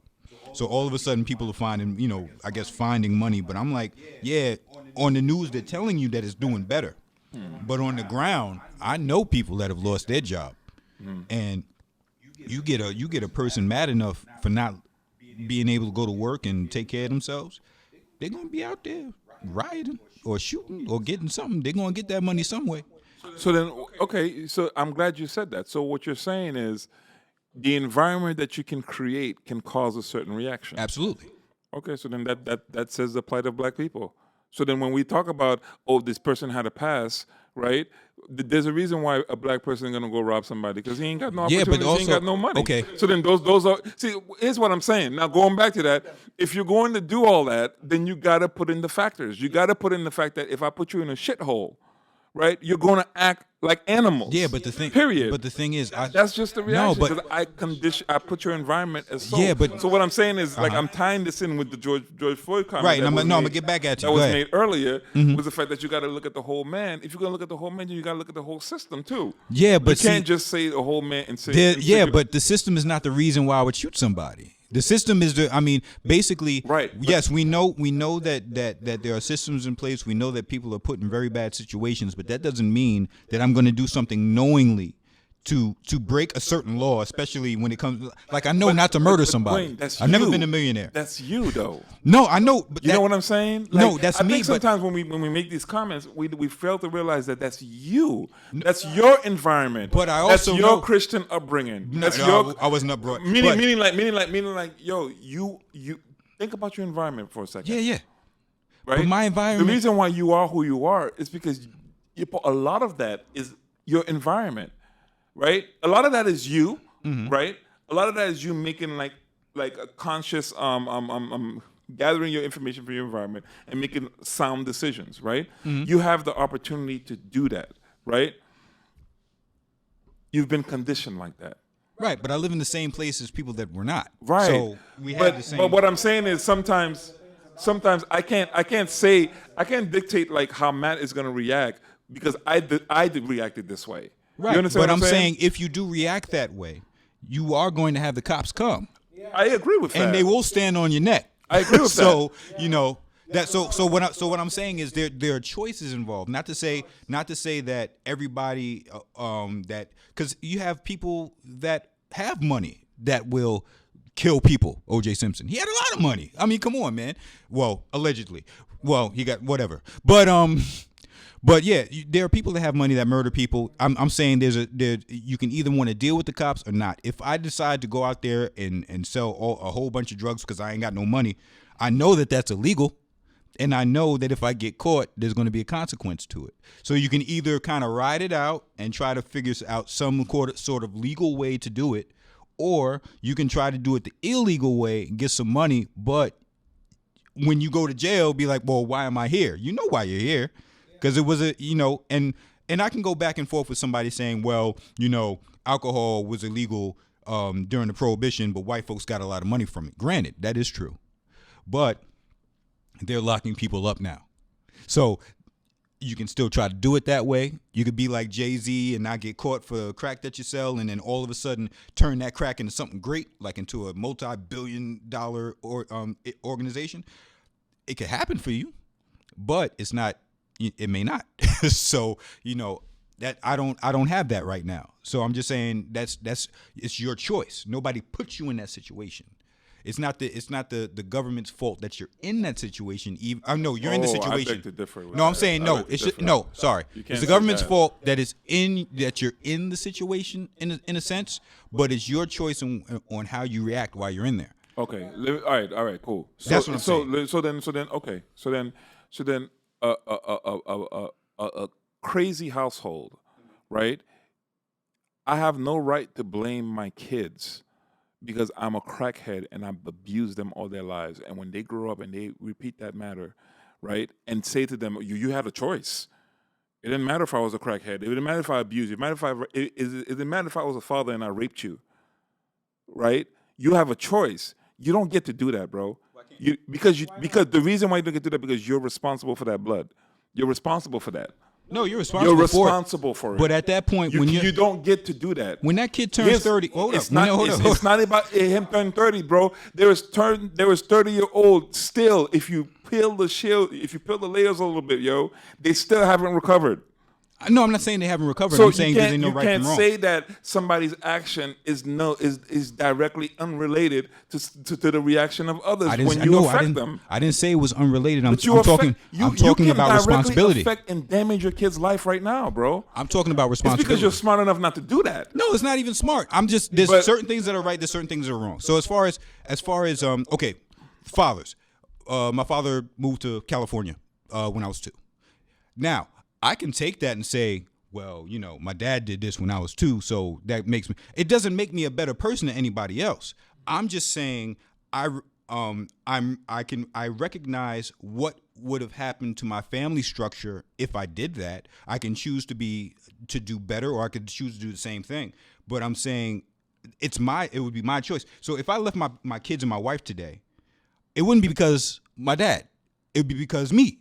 I'm going to be 40 years old next week. Right. I can't. Next year. I'm not taking away the excuses of a person. Mm-hmm. Again, you are making a statement of you. You don't get to make here's the thing. Here's 2 things that are happening here. You don't get to abuse somebody and decide how they should react. Mm-hmm. You don't get that opportunity. You don't get to smack me and tell me how I should react. Okay. You don't have that ability with 2 different people. Right? So if you smack me and I decide that, you know what, the rest of my life I'm going to kill everybody, right? And that was because of a seed you planted, right? Right. It is a seed that you planted but you don't get to say to me, oh, because I'm 45 years old now, you should get over it. You don't have that ability. You're not the person. Yeah, but I'm not saying get over. So meaning like you don't get to decide how people should react, how people should mourn, how people should be this way when they have an offender. If you're gonna try to correct a problem, you must address the offense. If you fail to address the offense, you fail to correct the problem.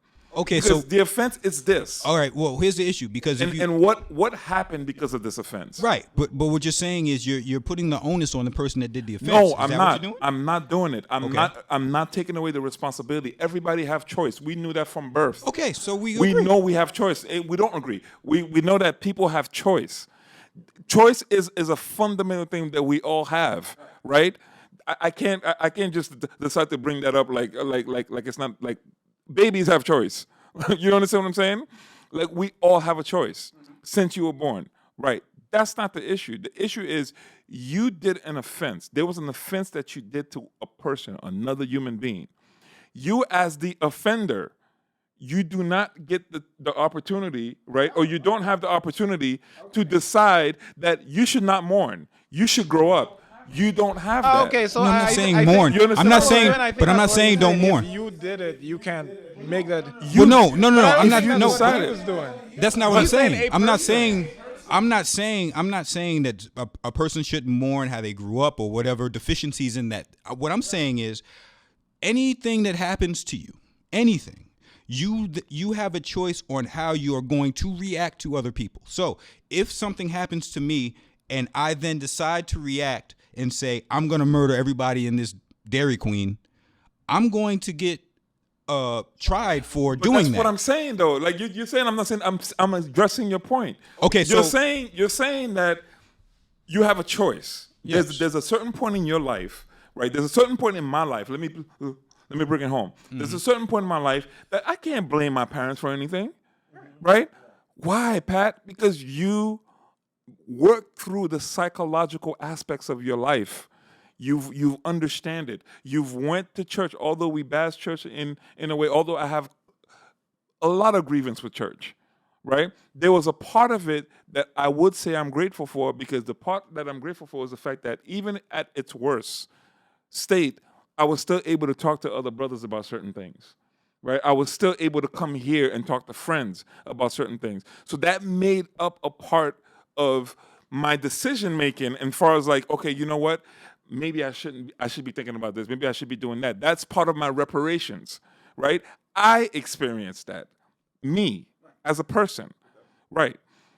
There are people that are different than you, right? What scares me about what's happening right now is the fact that there are going to be white people, there are going to be cops that are innocent, that are going to get killed for no reason. You know why? It's because the vengeance that people are going to take, they're not going to care if you were good or not. Because you don't dictate, and that's the problem when you plant something, right? You don't. If you plant an apple seed, you don't just get one apple. You get apples with an S. So you don't get to determine how much of it you get.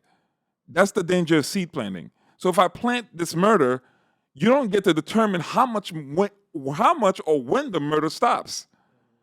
And the problem is, what white people are not thinking about is going to happen to the innocent ones that had nothing to do with it.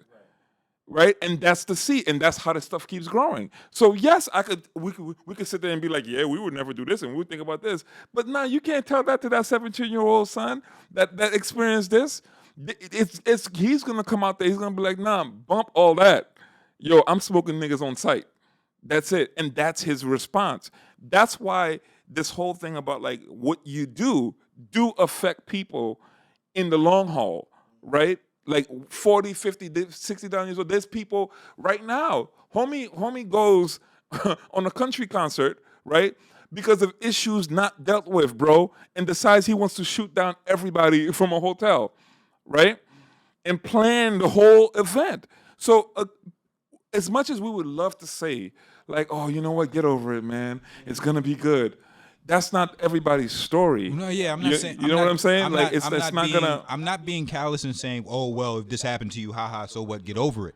I'm saying that any act or action that you take after that, whether or not, however you felt, or however that Las Vegas shooter felt, him killing those people were wrong, and I'm saying that there's going to be a consequence for it. Well, he wound up shooting himself, but I'm saying there's going to be a consequence. There's for consequences it. to everything. We know that. All I'm saying is nobody's going to care what happened to you. It's going to be one of those things where black and white. You shot somebody. they're not gonna go Well, and see. Yeah, let me that's bring it just how home. it is. I'll tell you right now. There are some things that if God forbid it happens to me, I know I'm gonna die because I know what I'm gonna do.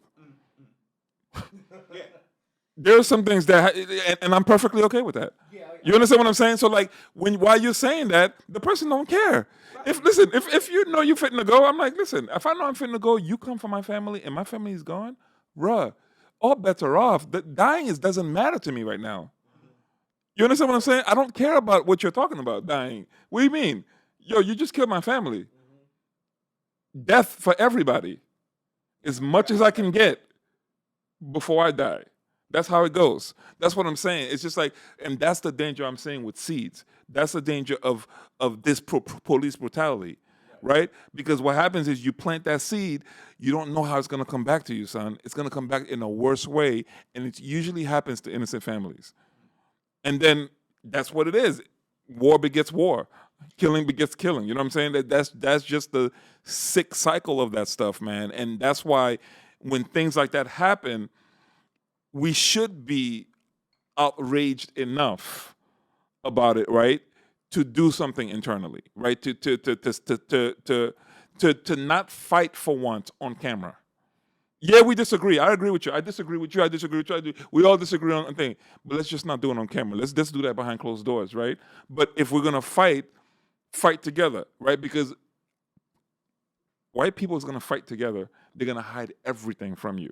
They're gonna hide all. You ain't gonna know what any of them are doing, what any of their history is. They're gonna do that, and they're gonna strategize. It's only us that I see us on ESPN talking about we need the strategy, we're economic warfare, we need to do this. I'm like, why the hell are you telling that on TV?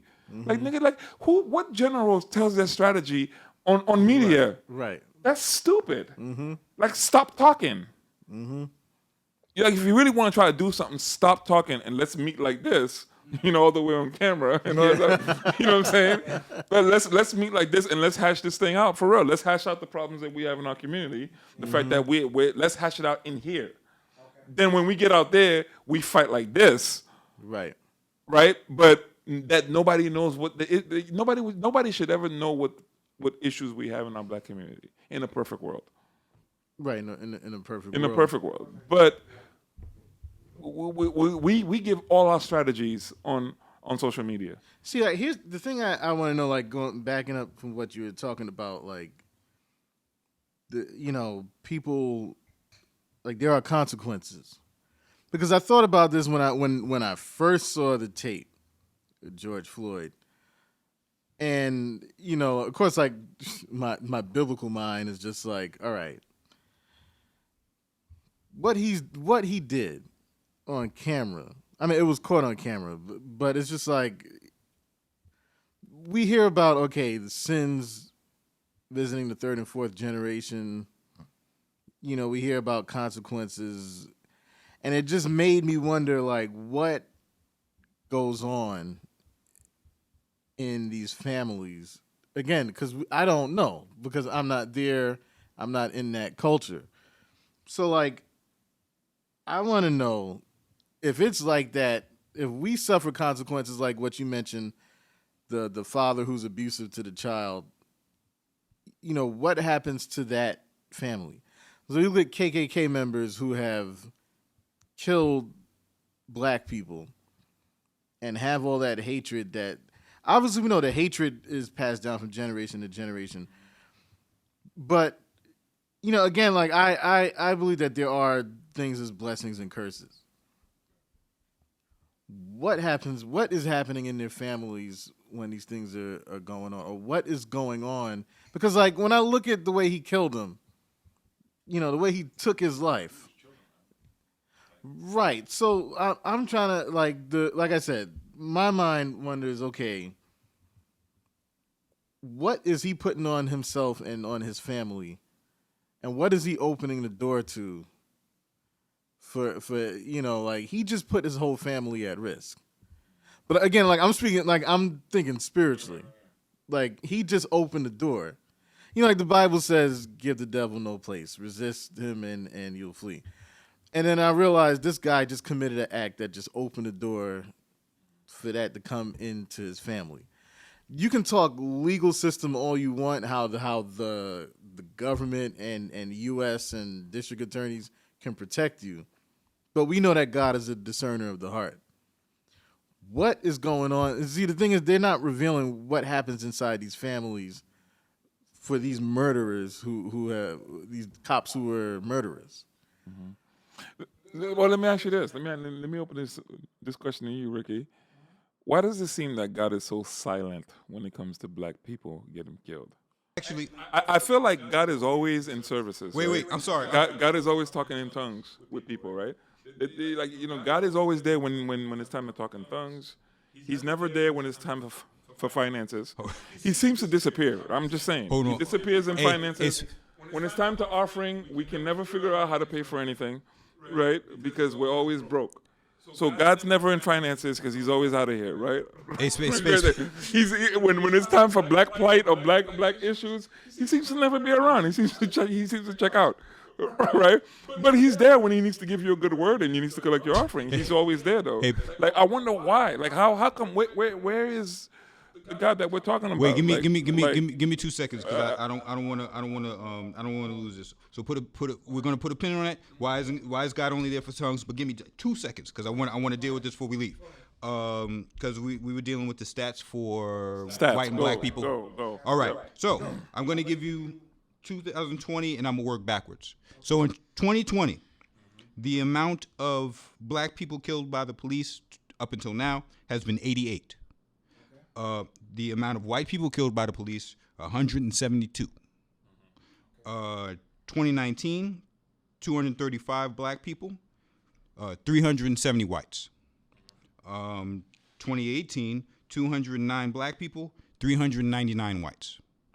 So I'm thinking at this point, again, I think it's what the media is showing us. Because if these are the actual stats, I haven't heard not one about one white guy. Not that I really need to, but I'm just saying, I don't want to hear about more death.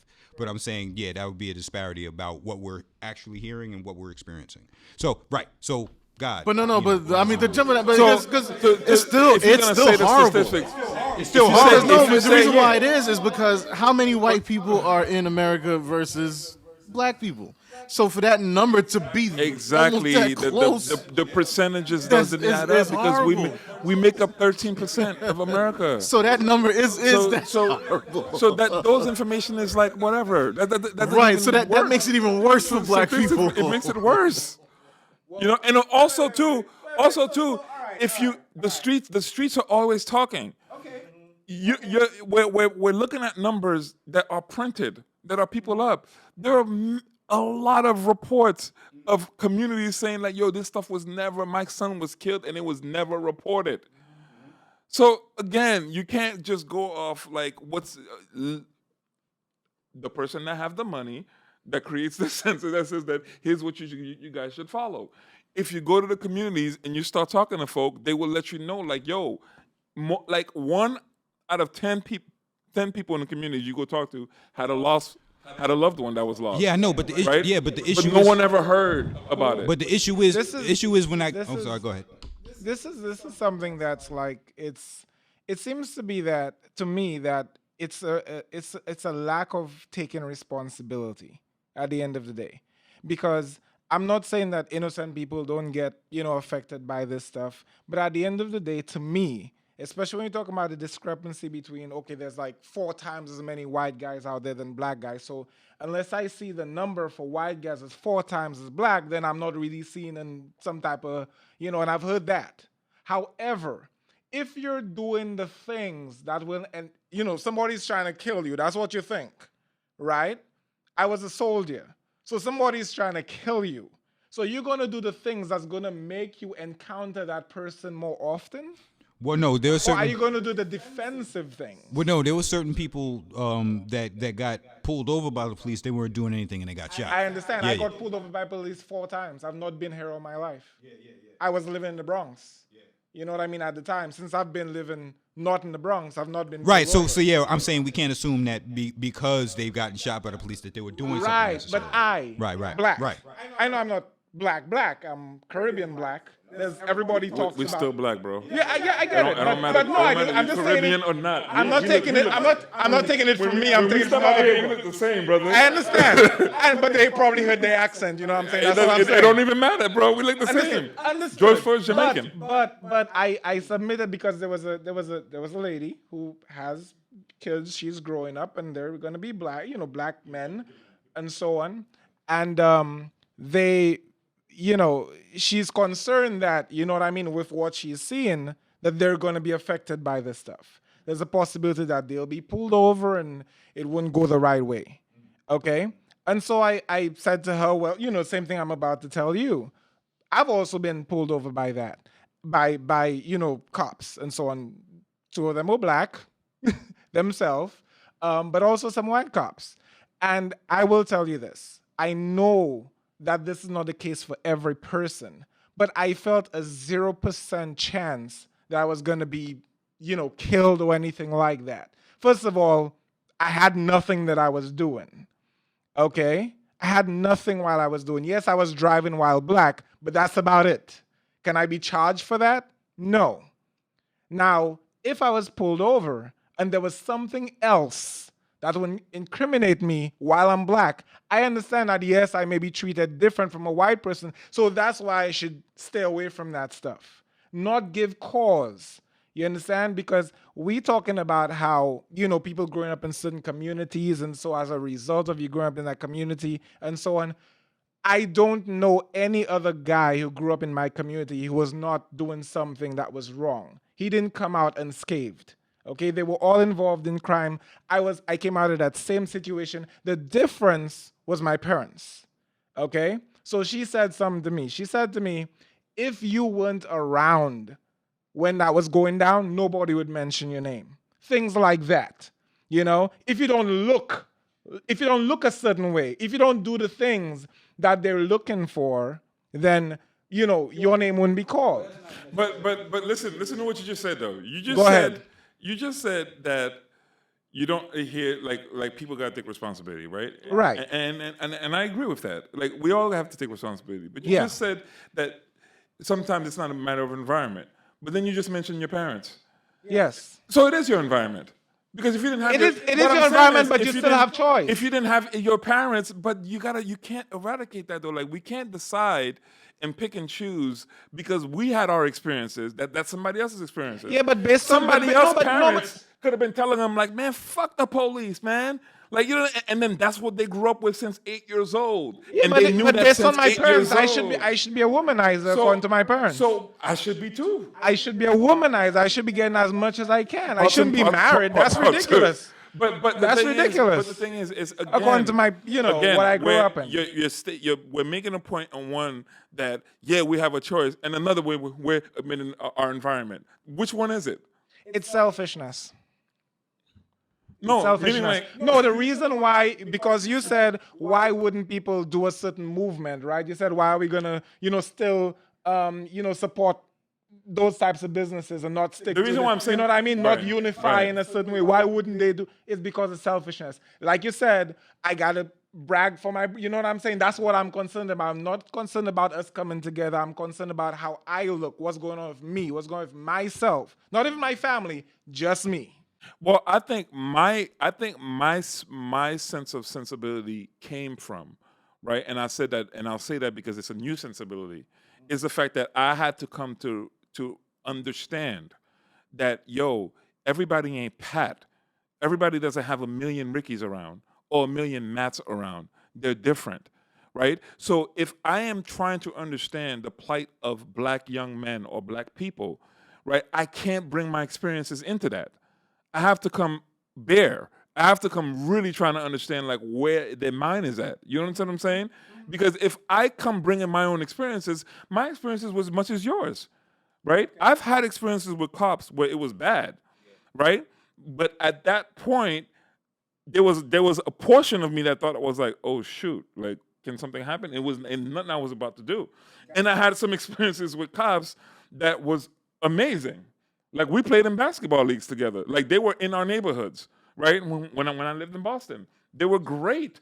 They knew everybody in the community, Gotcha. and that's one thing I could always attest to. Like, yeah, there is a way that cops and folks can do this because I saw the example. I saw how they knew everybody by name, right? So we was chilled. We was always playing basketball together, right? Us and cops playing ball. So I have that experience too. But Gotcha. while I have that experience, I can't say that because I have that experience and because I'm this way, that you should be this way too, and you should have this thought.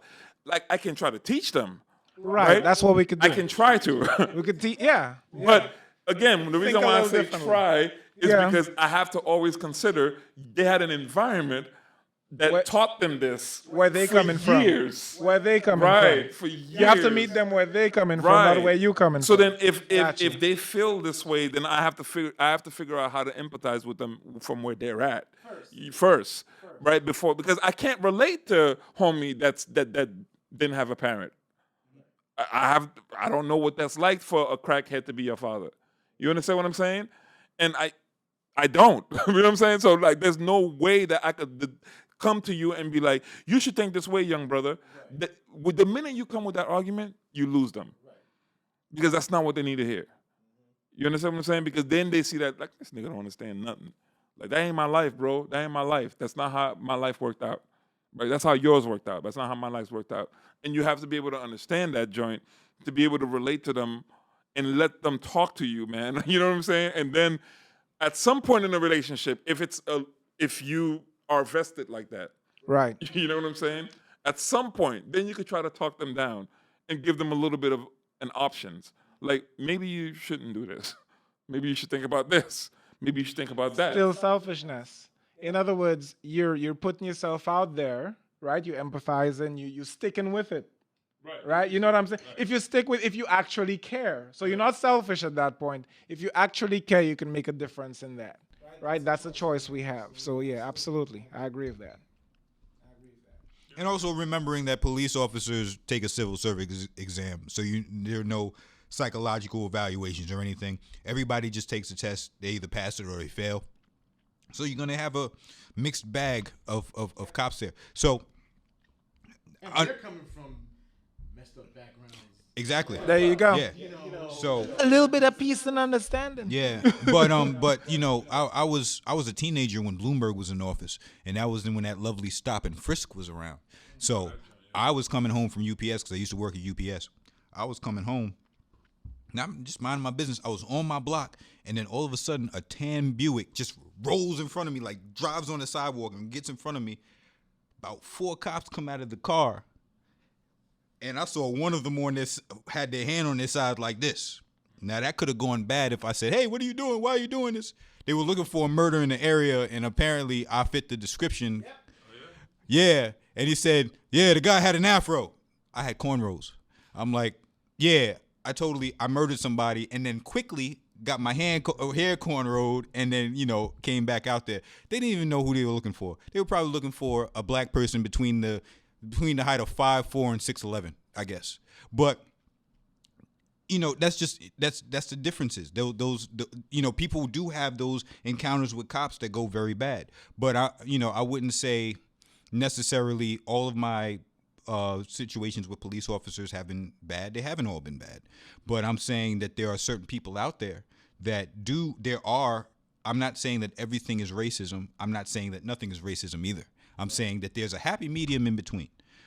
There are certain people that are just are power hungry and authoritative and jerks. Doesn't mean that they're racist. They just want to rule everybody, and those are assholes. I don't like that. Well, if we're looking at the term racist, like, who cares if you're racist if you can't make anything move, if you don't have any power to alter somebody's life? I think where racist really becomes effective is the fact that they're not only racist, but they have the power to alter your life. Yeah, there's that. You know what I'm saying? It's just like, okay, you have your own opinion. I don't really care, bro. But if you could stop me from getting a job, or if you could just make one phone call and the cop already might think I'm guilty, then we have a problem. Speaking of jobs, I wanted to ask y'all this because in light of everything that's happening, they've had racist people like lose jobs or lose positions. Like they find out that you're racist. I work for the organization that I work for. They actually fired a superintendent where I work because of tweets that he made. So or they found the tweet and be like, okay, we don't like this, and then now you're fighting for your job. So I just wanted to kind of throw that out there.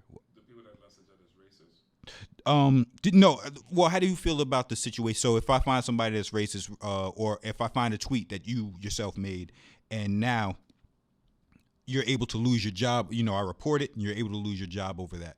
So when it comes to even when it comes to expressing your thoughts on certain things, if somebody believes that to be racist or somebody believes that to be unseemly in some way, and now I can now have you lose your job because of it, whether that be in black or white or whatever or what have you, because right now it's racist, but we don't know. It's a slippery slope. We don't know what's going to happen afterward. Maybe I've said something in this podcast that 10 years from now, somebody's going to go back and be like, I don't like what he said. So, You should lose his job. he should lose his job. You should.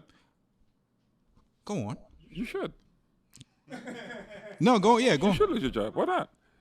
If I'm a CEO and I have black dollars coming to my business, right? And you're racist. Black dollars, trillion, like 100 million. I pay you 40. All right, you're fired. Yeah, it's a no-brainer. If I'm a CEO, I'll fire you right away. If that means if the bottom line's in my pockets, for sure. That's like easy. Well, here's the issue though. Because 5 minutes. Okay, real quick. Here's the issue.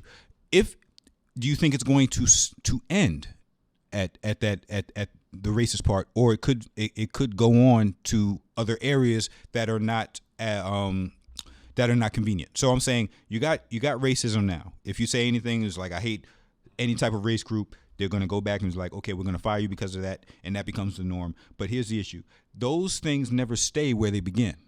So for those of us who may be Christian or have certain views on certain things, when the shoe is when the other shoe begins to fall and it becomes something, you can get fired for any type of view that the overwhelming public doesn't like, and that knock comes to your door now.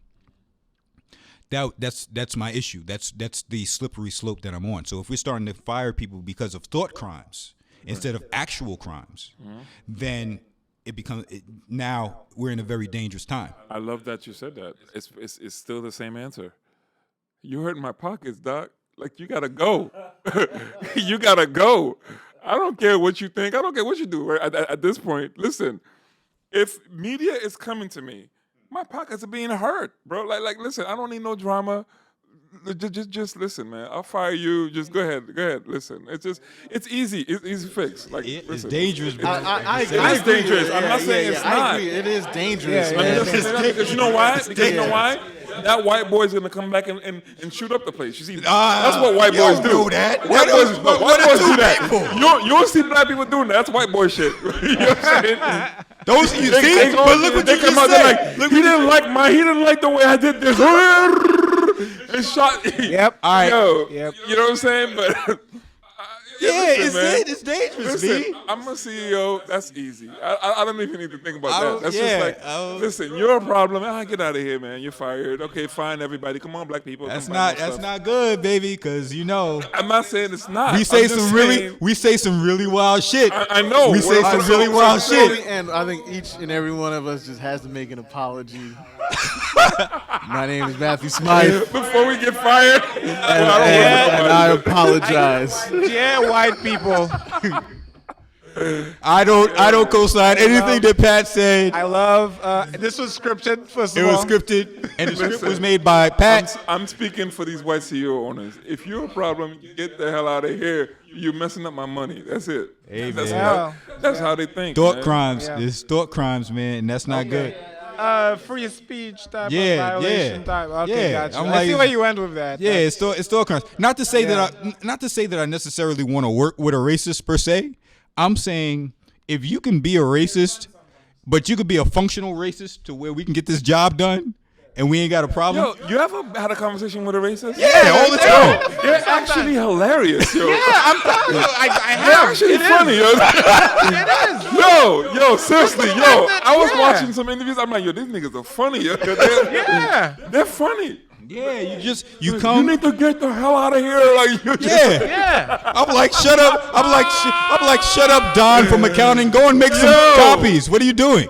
Like, yo, I was like, we get very emotional over like just nonsense. Dude. I'm like, okay, I Nonsense. know you're a racist. Okay, fine. I don't I get a care. kick out of watching them, though. Yeah, I mean, it is, They're it pretty is, it funny, is. yo. Yeah, it's Yeah. just what it is, man. I'm like, I mean, if know. you see something stupid, you're gonna, you definitely Now, gonna pay if you come attention. to my house and want to burn a cross or something, no, that's I could different. come. You could catch these hands. Wait, on my grass? Yeah, on yeah, my on your grass. And then, no. you see what I'm No. saying, yo? Like, that's the point. I'm like, killing you. You could feel however you want. Who cares? Yeah. But when you start killing people, Yeah, that's the Yeah, problem. yeah, keep it over that's there. when we start. That's when we Hold the start. Like, meeting, get loud. go to the and- meeting. Yeah, there you go. Hold the meeting, Cut up get those loud. bed sheets. I don't Yeah, care. there you go. There you put holes. Yeah, there you go. Yeah, I don't Yeah, care. I'm not I there. need a bed sheet for my, Yeah, not all the bed sheets. all right, yo. So I mean, There you go. it's a good point to end, yo. This is an uninvited podcast, and we out. All right.